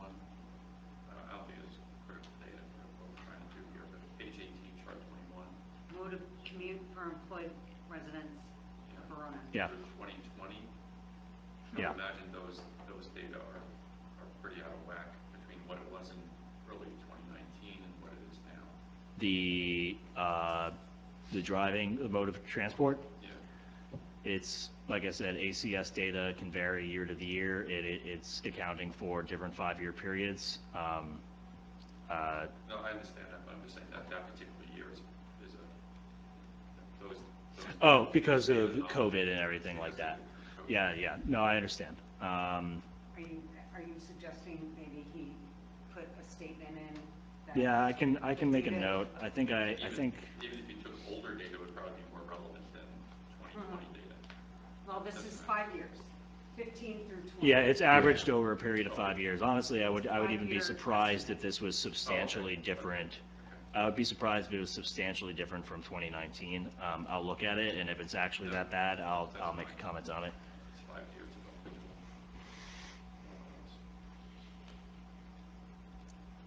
I'll tell you that I was just looking at unemployment data from the census between 2020 and 2019, and it showed barely any change, whereas if you look at the data from the State Department of Labor, it showed like a jump from like 3 to 10% unemployment.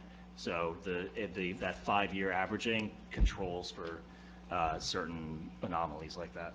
On page 19, you basically make a projection, and I don't know what it's based upon. It is the very first paragraph. It states that the number of households and the population of Verona, the number of households and the population, oh, wait a minute, I think you have a repetitive phrase there, from Yes, page I do. 18, and the population is expected to rise by 22.5% and 15.6% respectively, while the number of employed individuals is expected to drop considerably by 22.4%. That seems like, do you want to go on CNBC tomorrow?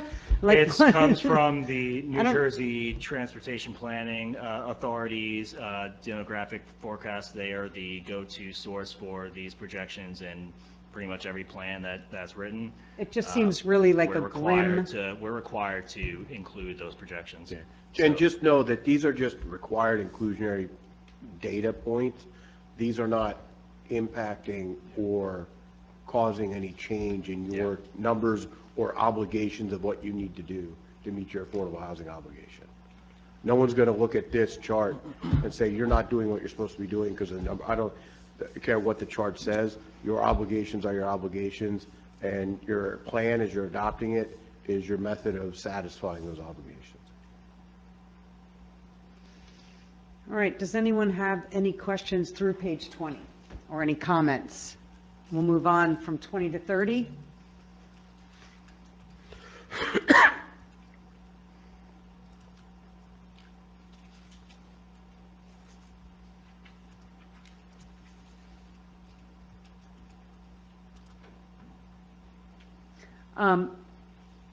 On 27, you discussed the whole, you mentioned in the ARC column that they continue to operate notwithstanding the expiration of 15-year-old controls. Yeah, that's fine. Right, I understand that, but did they renew that deed restriction thing that we were all talking that has to be done? No, they didn't.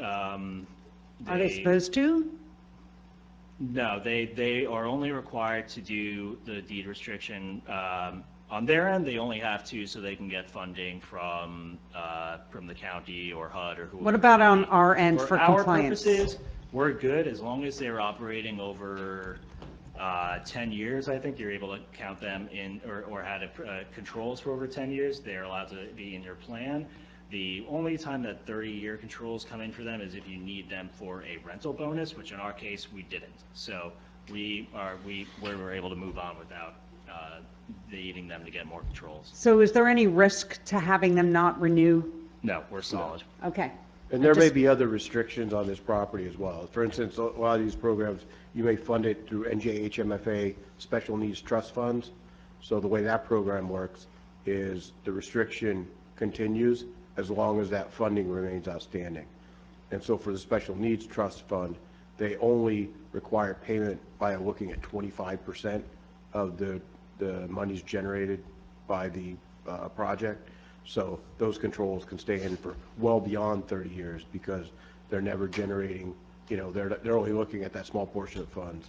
So while there may not be a separate specific traditional affordable housing, New Jersey affordable housing program restriction, there may be other restrictions in place as well.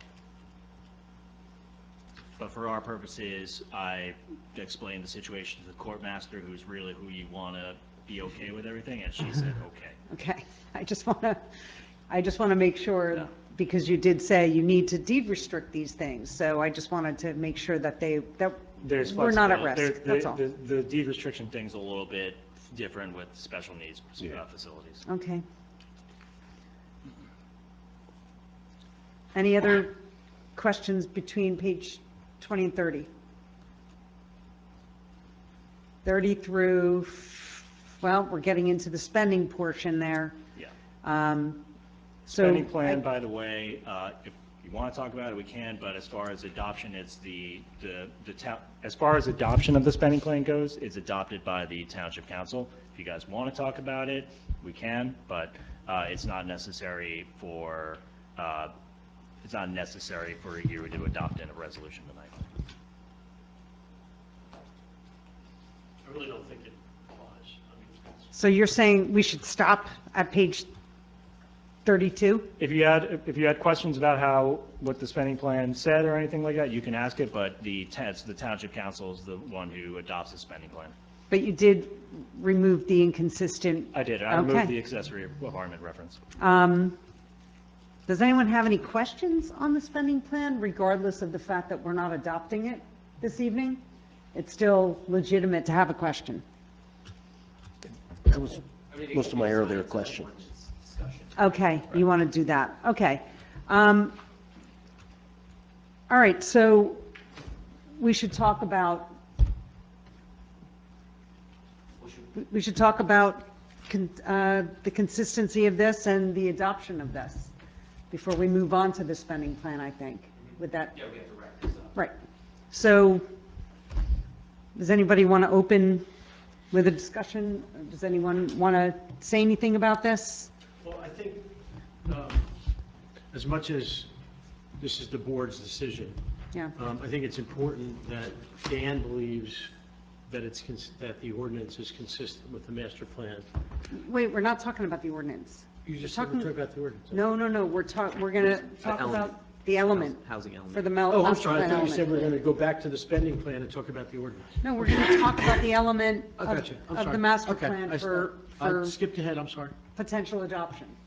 So does anybody have any comments that they want to make, or does anybody want to move this? Yeah, I mean, I'll move to adopt it and we can have any deliberation. With whatever of the With ministerial all of the changes? changes that were noted in your email and, discussed during the presentation, but, from our perspective, it satisfies the elements of the settlement agreement. Fair Share signed off on it, the special masters signed off on it. And in terms of consistency with the master plan, I mean, it's its own It is element. now. It's its own element, so I think it stands on its own. I think we did a decent job when we adopted the recent master plan to account for this piece getting plugged in, and I think it does the job. We'll be back in 2 years, but. I know. Does anybody want to second the motion for adoption? I'll second it. Mr. Katza? Is Jeremy eligible? I don't know, because Steve is here. I don't think so, because Steve Neal is here tonight. 3, 4, 5, 6, 7, 8. No, Jeremy cannot. I'm sorry. My apologies. Dave Fresky seconds. David Fresky. I believe that this should be a roll call vote. Yes, ma'am.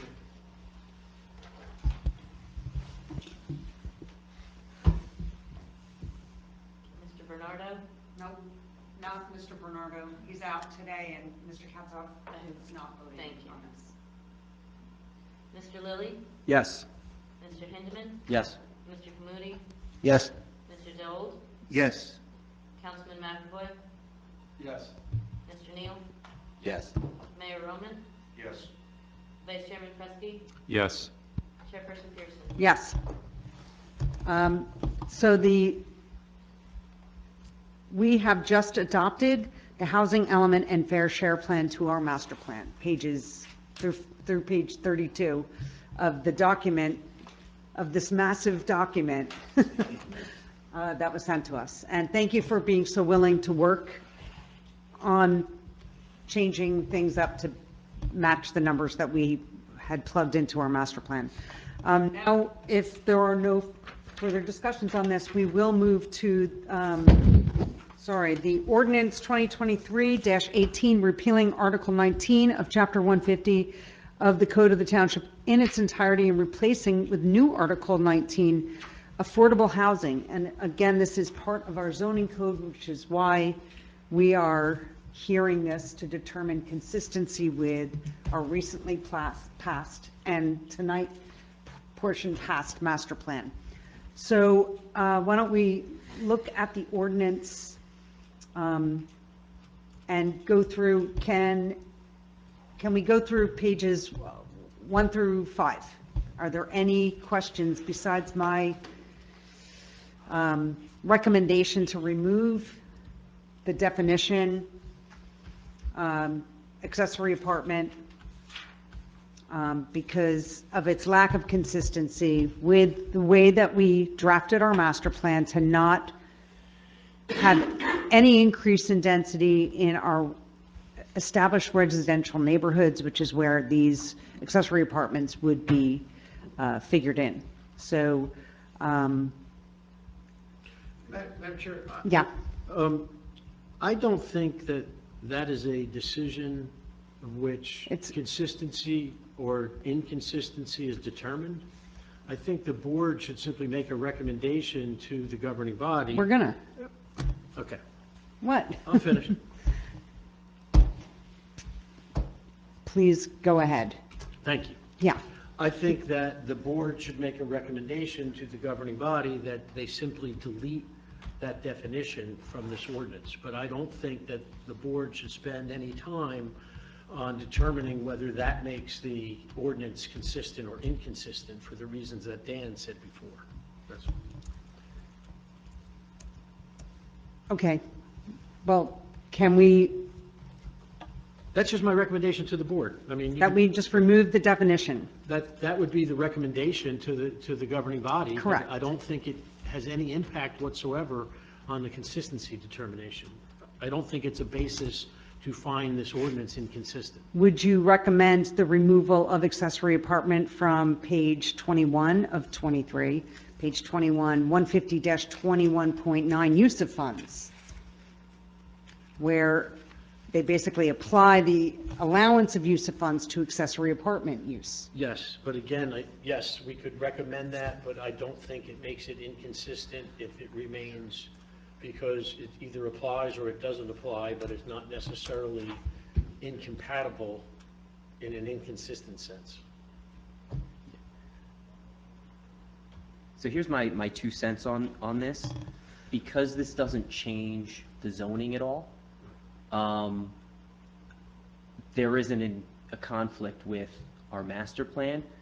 And I like the idea of having it in there, because what if someone does get a variance and that accessory apartment does get built?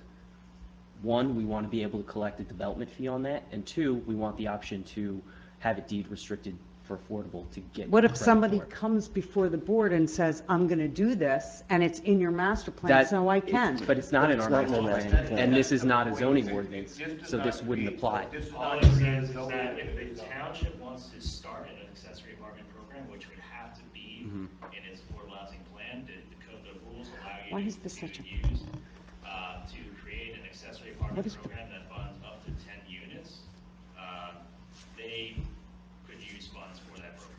This establishing. this does not create any rights for anybody to develop such a unit or to present it as support for the development. Well, but from a legal standpoint, Jamie, respectfully disagree with, I think, your conclusion, because it's not in the master plan.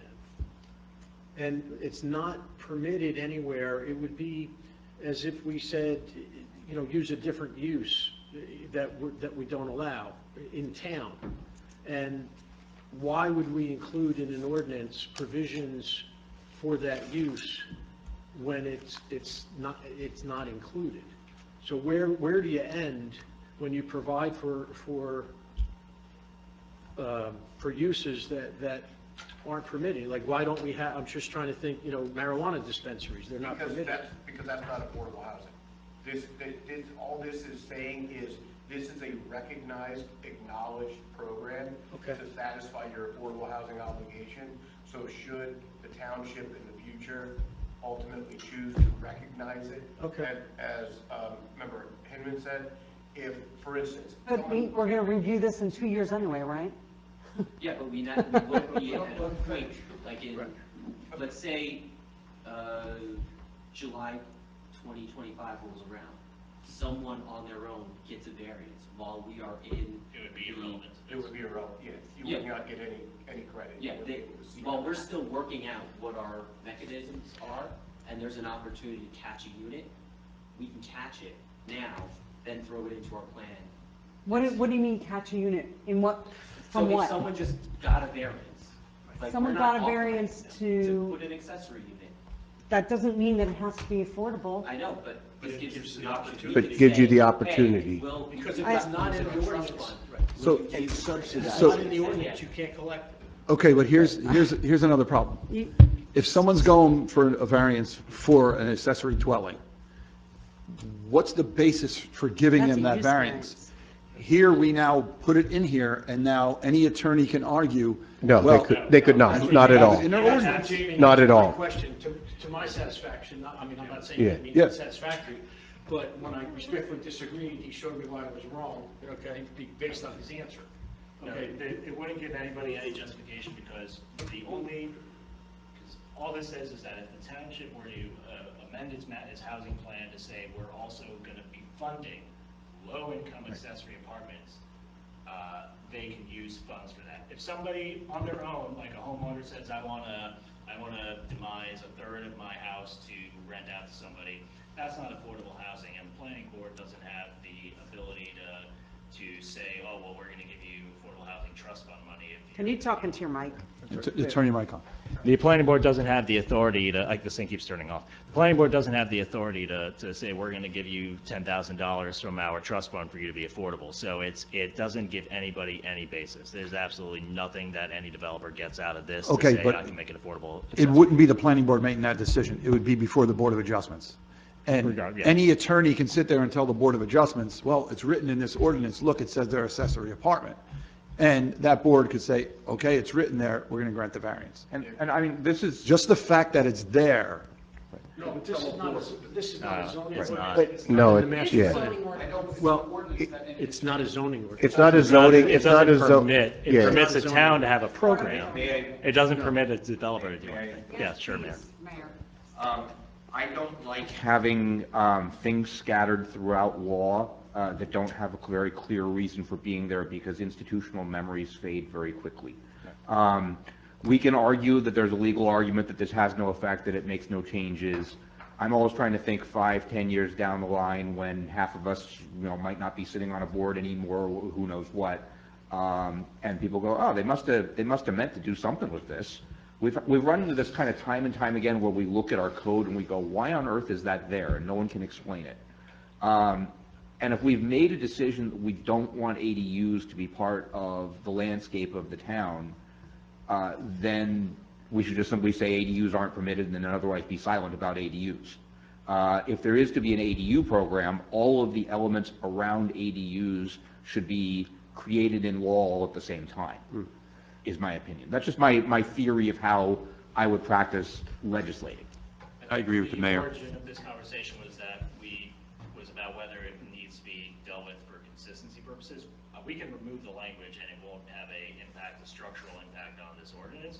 Then It's why are really- we fighting about it? We were having we're a debating conversation it. about consistency. I think all right, so there's a couple of questions before us. Number one, does the existence of this in and of itself create a consistency issue with the master plan? And secondly, does this board wish to make a recommendation back to the governing body as to whether this piece of law, this phrasing should be removed? Let's just kind of trying to clarify this to what we're trying to accomplish here.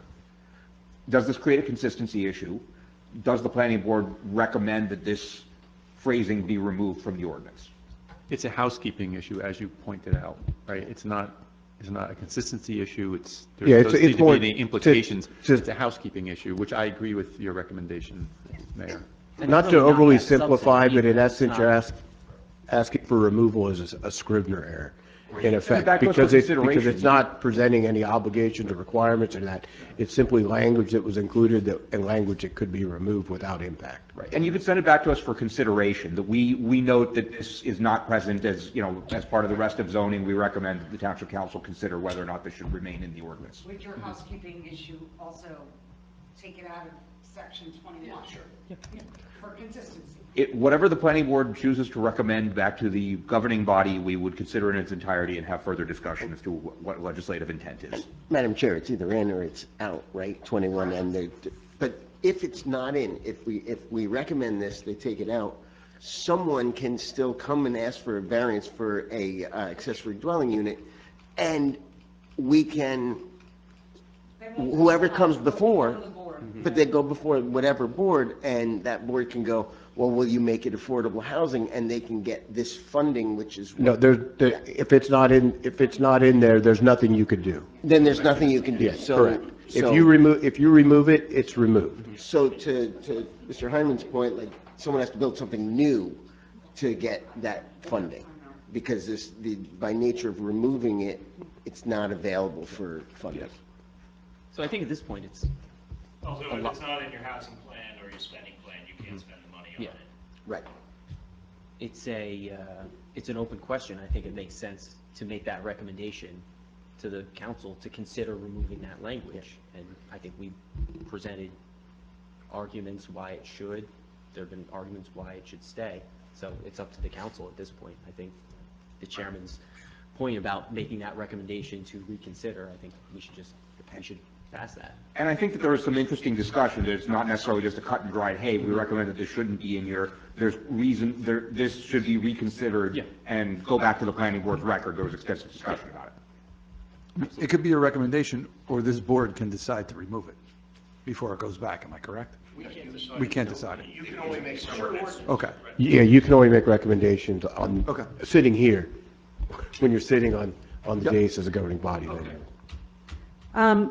I have a question on page 16, number 5 and number 7. No, wait.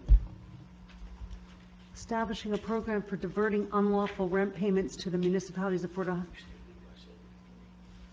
Yeah, number 5 and number 7 on page 16 appear to be a dupe, except for, it says, or other appropriated municipal fund approved by the DCA on number 5, but not on number 7.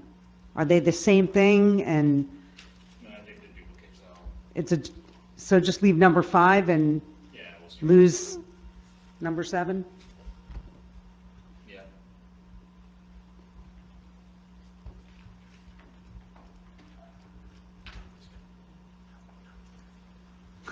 Yeah. Yeah, Monday night.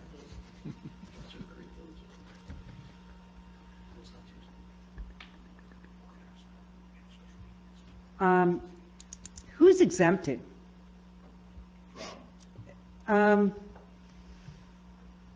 Within all zoning districts, I'm on page 19, but I think it said it a million times prior to this, under 21.4, types of development specifically exempted.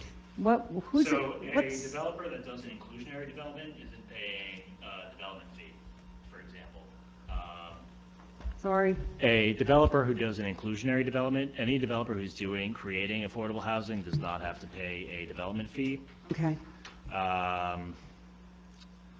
Let's see, nonprofits don't have to pay a development fee.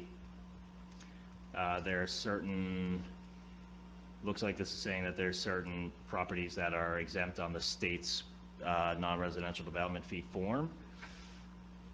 It shall not, for non-residential development fees, it will not apply to an increase in equalized assessed value resulting from alterations, change in use within an existing footprint, reconstruction, renovations or repairs, so you have to expand your property to be subject to the fee. That's it. I had a question on that too, on paragraph J. Developers of existing single-family residential dwellings shall be exempt. What page? Same? Page 20. 20. It's Paragraph, which J. paragraph? And. Which paragraph, sorry? J. There's no J on page 20. No? Page 20, I see. Maybe I have an older one. H? I and J. Collection of fees? Right above collection of fees, I have I and J on the. This is under collection. You know, there were supposed to be a couple more pieces on here. I wonder if I only have an H. I think oh, you know what? A few got cut out of here. What happened? Top of the page is J. A few, this version is not the full version. What happened? There were, I can't understand what you're saying, please. this isn't the full version. There were a few items that were left out, looks like, that. The one that was posted online is not the right ordinance? I don't have a printed out version. I took the one that was emailed. No. The highlighted edition was posted later, and that should have, yeah, so that's online. We're all looking at a different document? That's not good. The one that has what you're talking about should have been posted online, and that was the one that was introduced by the Township Council. So why that's not the one that everybody has, I don't know. But, sorry, but tell me what it says. It says, subparagraph J, developers of existing single-family residential dwellings shall be exempt from development fees, including additions, renovations, rebuilding, or replacement of an existing single-family dwelling and the construction of an accessory building or other structures on the same lot as the principal dwelling, provided no increase in density is permitted. So, my question is, how come this has this broad exemption I've seen in other towns where it's similar to the non-residential, where they pay the difference in assessed value? So I don't if even have the real. a developer or a house flipper buys a house for $400,000, guts it, puts in an addition, and sells it for $800,000, they would have to pay the 1% on the 400.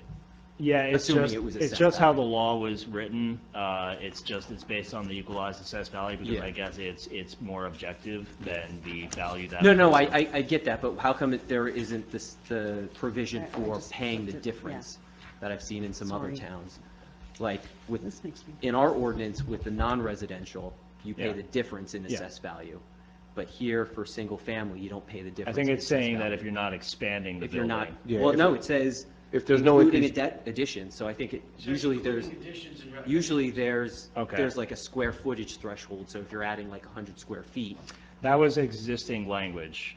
So your ordinance had a residential development fee, so, you know, I tried to keep everything that you already had, that wasn't municipalities have flexibility with residential development fees. They don't have flexibility with non-residential. So, And the special master okayed it. just to follow up on Jason's, which was a really good question, we have this residential fee 1.5%, and you said that's from the existing to the improved only, like the change in valuation? Is that Yes, what that the is? equalized, basically what the tax assessor assesses the. And that could be for anything, a deck, But it's exempt. Yeah, In this case, if it's you, exempt. if you have a, but it's not exempt in our other if ordinance, you have a right? 3-bedroom house, Your other ordinance, your existing ordinance exempts it, Mm-hmm. has that exemption. Why does it say 1.5% in the master plan that we discussed, or maybe it wasn't even It's that. 1.5%, but there's exceptions. Yeah, there's exception to the application of the 1.5%. But So if when does apply- it apply? Maybe that's what we should ask. When does it So apply? for residential, as it stands right now, it would only apply if you add units. So if you go from a Single one family family to to a a two-family, two-family, okay. then it applies. But if you're flipping a house and you just make a bigger, more expensive house, you don't have to pay a developer's fee. And I think we should consider capturing that. And the other problem is now you'd be burdening the resident homeowner as well as the house flipper if somebody simply Yeah. wants to remodel their house. But you can put thresholds in, I've seen that in other towns, like sold if it's to- substantial, if within it's a a 3-year substantial period? addition, Two- because the theory is you are making the home and the neighborhood less affordable, you're increasing the value. You're So making you- it better. Yeah, Well, But- I mean, don't disincentivize this, whatever the word, incentivize improvement. I think if you're gonna put a $250,000 improvement, I think 2,500 is not a disincentive. But, I mean, I'm saying, this is just what I've seen in other towns, I don't and, think a vote, so. yeah. Well, Considering- yeah. That has nothing to do with this particular ordinance, though. No, it's just, we're going over recommendations, and I'm just saying, Okay. that's a big exemption that isn't. Yeah, so what's being said is rather than applying a flat across-the-board exemption, would be that if you came up with a threshold, so if it's a greater, you can either do a monetary value, assessed value, if the equalized assessed value is greater than, $150,000 or $100,000, then you would apply the 1.5% to the entirety of the difference in equalized assessed value, for instance, rather than a blanket of exemption across the board for improvements to residential property. Or you could do that if you increase the footprint, or, because someone may have a 3-bedroom home, and they may come in and want to build a 6-bedroom home. And by doing that, they have to expand, and just the way their house was built. What are we doing? I don't know what we're talking about adding here. We're not changing this ordinance. It would be to change the exemption. That exemption is reduced, so that. How about just to alter the exemption, but I don't know what you're talking about, $150,000? I'm just using examples. We're just trying to give an example to give it color as to how you would modify That doesn't the buy much exemption. these days. But the idea is, I It mean, doesn't. when we look at our spending plan, any money that we collect is gonna go to debt service for all the money we bonded. So the more we can start collecting, We have this, the better off on all our tax bills. but we have this debate at the town council all the time, and again, just to give a little bit of color, we try and avoid making up with, we look at fees as money out of the same people's pockets as raising their property taxes, for the most part, and we try not to raise fees to the point where, where we don't have a really good defined reason as to why we need to raise a particular fee or a cost that we want to specifically offset. Yes. I really don't want to, if somebody needs to remodel an outdated home, I don't want to charge them $2,500, because they want to add a level. I'm still dinging someone in the township $2,500 that might be, that lives here. And that's just kind of my philosophical way that I look at these sorts of things is, I don't look at fees as some amazing revenue opportunity. I look at them as a cost offset for an actual cost that the township incurs. And without seeing that direct cost tied to what the activity is that I'd be putting a fee on, I try not to put the fee in there. I always ask that question whenever they say, oh, well, we need to charge a greater fee for this. Well, what is the direct cost you're trying to offset that is caused by that activity? Because otherwise, it's just a tax by another name. Well, this isn't a tax or in relationship to a direct cost. Just to be clear, it's to specifically fund the development of affordable housing within the township.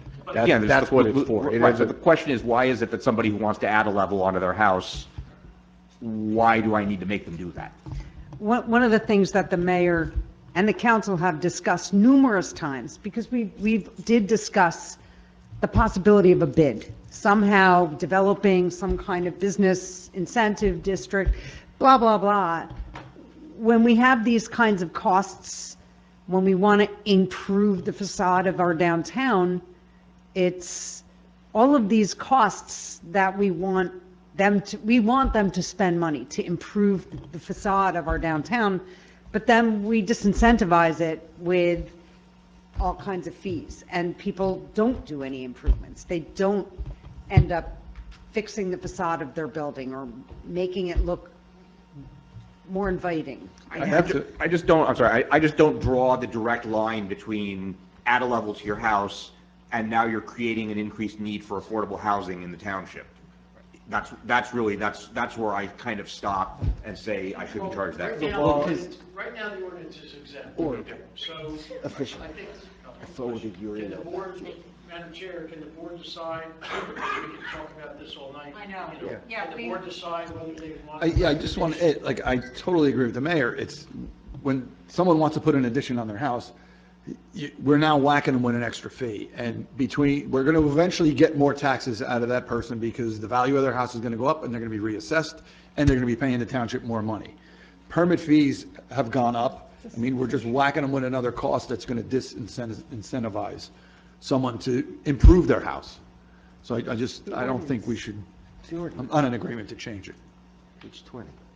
Right, the reality is that residential Yep. development fees are going to be making a smaller portion of your trust fund revenues, no matter what, because you're requiring inclusionary housing, and therefore a developer that would have originally come in with a full market project is now coming in with inclusionary project, and by the rules of the exemptions, they wouldn't have to provide a development fee on top of that inclusion because it would be overly burdensome. So,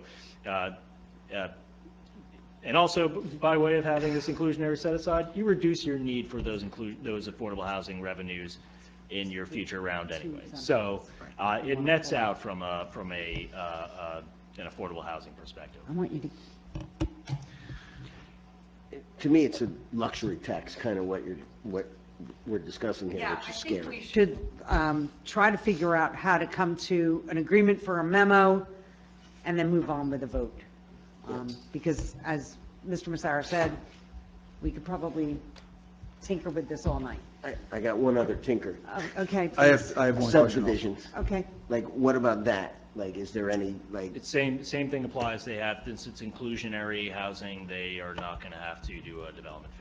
Are you talking about a subdivision of a single existing lot? He's talking Yeah, about a like, minor subdivision, I just- think. That's new housing. Right. Adding a second unit on a newly Yeah, right. defined lot, Okay. how would that, They would would that not be have to do exempt? affordable housing, so they would be doing it. Or would they it be exempt from the fees?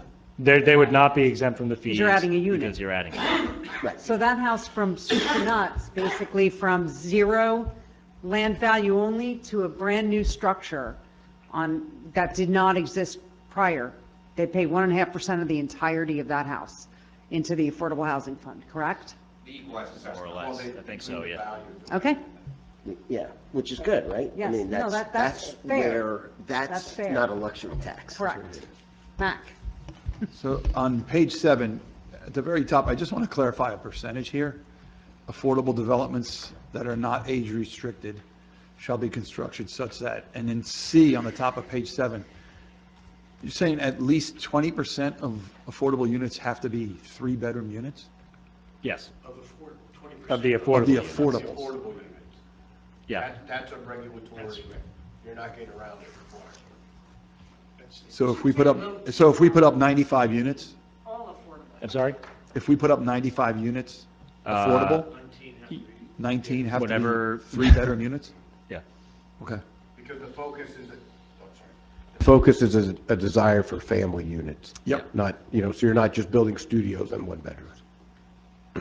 So, and then lastly, on page 11, the control periods for restricted ownership.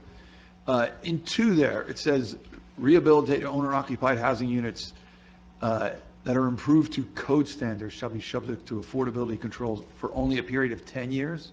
That's the minimum that's Yes. required So- for the, What if I owned I had a deed restricted 5 years ago, and 5 years in, I rehab a unit? you're Do I then not going to change to be, 10? so if you're, okay, so rehabilitation, the rehabilitation program doesn't apply to units that are created through your new affordable housing project. So it's somebody who lives in a house that is not controlled, whose house is falling apart substandard, doesn't have proper plumbing or heating Yeah, or needs walls. new roof, new boiler. Exactly. New siding, new windows. Right. Functionality, not new kitchen cabinets. Got it, okay. Thank you. It's major pieces, yeah. Recommendations to the council? Yeah. Yeah, let's do it. Recommendations for the council. I submit that we should remove the definition of accessory apartment and remove its application in 21-5 on page 21 in the long list of different available methods to apply funds to in order to achieve affordable units. So that would be on page 21, under 21. -9, use of funds, to just pull that one use or applicability. Does anybody else have any suggestions to include in, are you writing the memo? Are you going to draft a memo? Yeah, there's only one so far. Okay, well, there's two different Just sources. department and remove on page 21 and 21-9. I mean, I'm writing down that I'm removing every reference to. I can't hear? I'm writing down that I'm removing every reference to accessory apartments. I feel like that's. Okay. That's the recommendation. Does anybody else have any further, solid recommendations for this document before it's sent, before it's voted upon and then goes back to the town council? Typos included in that, correct? And That, Duplicates, typos, whatever they were. there was one, I believe there was one duplicate, 5 and 7. The one duplicate would be removed. I think on page 16. On page 16. Yeah. Yep, sections G's 5 and 7, under whatever item that is. Anything else, anyone? Okay. Does anybody want to make a motion to find the newly altered or with the recommendation sending it to find it consistent with our master plan? I make a motion and ask for a roll call vote. Okay? It would be a roll call vote as well. Very good. Can I get a second? I'll give you that. Can I get a second? Second. Mr. Heinman seconds. Would you like a roll call vote? I demand a roll call vote. Can we demand? Mr. Kamudi moves, Mr. Hyman seconds. Can we get a roll call vote? Only because Mr. Kamudi asked. Is Mr. Katza voting on this? No. No? No? Okay, Mr. Lilly? Yes. Mr. Heinzman? Yes. Mr. Kamudi? I'm ambivalent on it, but I will vote yes because it gives the council the opportunity to decide. Okay. Mr. Dale? Yes. Councilman McAvoy? Yes. Mr. Neal? Yes. Mayor Roman? Yes. Vice Chairman Preskey? Yes. Chairperson Pearson? Yes. Okay, so, Mr. Massaro, when will the memo be sent? Prior to the council's next meeting. Which is not until June. We have a meeting on Memorial, happy Memorial Day. Spring late. Okay, real quick, guys, I have a new business item. It's very brief. I need to send, Hold on. Thank you. what's up? Jamie, did you draft the resolution? I Oh. drafted a We resolution which is submitted one. in Yeah. the appendices of the plan if you need. We can send you a Word version. Okay. Yeah, whatever you want. So Do we need to pass that we this need to evening? pass the, We don't need a written resolution. The motion's on the record, the resolution's on the record, and your writing will, and yeah, your writing will memorialize. We can live with that. Greg, I'm gonna make a point tomorrow or Monday. I'm gonna email. Well, sorry, not Monday. Tomorrow or Tuesday, I'm gonna email you the resolution word. Time out, do we need to have a resolution on the next agenda for any kind of memorialization of Well, we'll memorialize this resolution on the next agenda, yes. The But we don't resolution- need a written They don't need resolution a- now. The resolution, the The body vote? has acted. The Okay. resolution only serves to memorialize the action. So that's what we'll do. Does there have to be, is there going to be something on the next agenda? agenda? Yeah, Yes. all right, we'll talk before then. Okay. Not January 7th, I mean, not June 7th, the regular meeting? Yes. Okay. Thank you very much. Thank you, everyone. Thank you. Okay, did everybody have a chance to look through the meeting dates? They're pretty consistent with what we've had, except for next year. The June meeting will not fall. Hold on, I don't even see the June meeting. You said it will fall. Yes, the June meeting, it will not fall on graduation, which it does this year, by the way. High school graduation and our planning board meeting are the same night this June. And I apologize to everyone, because we didn't look at that. I don't think we look at any of that. We just go fourth Thursday every month except for November. Are those all something that anybody has any major objection to, or can I forward these to our township clerk? Yeah, I'm good with it. Yep. You'll see me in August now. I'm sorry? You'll see me in August now. Okay. I have a problem with August as well. Well, you know what? Maybe we'll just cancel August. I'm hoping we don't have a meeting in August after what we've been through this past year. So, thank you very much. At this point, I think, Do we need a vote on the meeting dates, or? Yes. oh, we do. Is that just an all, that's not a roll call? No. All right, do we have to make a motion? I make a motion that we do Do we a have to all at make a once motion vote. for meeting dates? Just motion to approve. Motion to approve the meeting dates listed on this, please, I'll make the motion. Second by McAvoy, I think, and all to approve the meeting dates? Anyone disapprove or object? Anyone abstain? No. Okay. So all members move to approve. At this time, Need to read so I don't have that. I lost it because my file disappeared. Marcia, do you have the? It's in your executive police session hat. language? I think so. That long, do you want to read it, Marcy? I don't think I had it. Just make it up as you go along. My file disappeared from the last meeting. Do you have my file, Craig? Did you take my file? Holy cow, he's had it this whole time. I think I had, probably. So this is, Wait, there it is. I see an OPA meeting, or OPMA. Is that it? Oh, that's yours? Wow. you had my file the whole time. I'm looking for that. Okay, at this time, the board is going to go into executive session specifically to speak about litigation DMH2 versus the planning board and the Township of Verona, but just the Township of Verona Planning Board. The purpose of the litigation is to discuss possible settlement of that issue.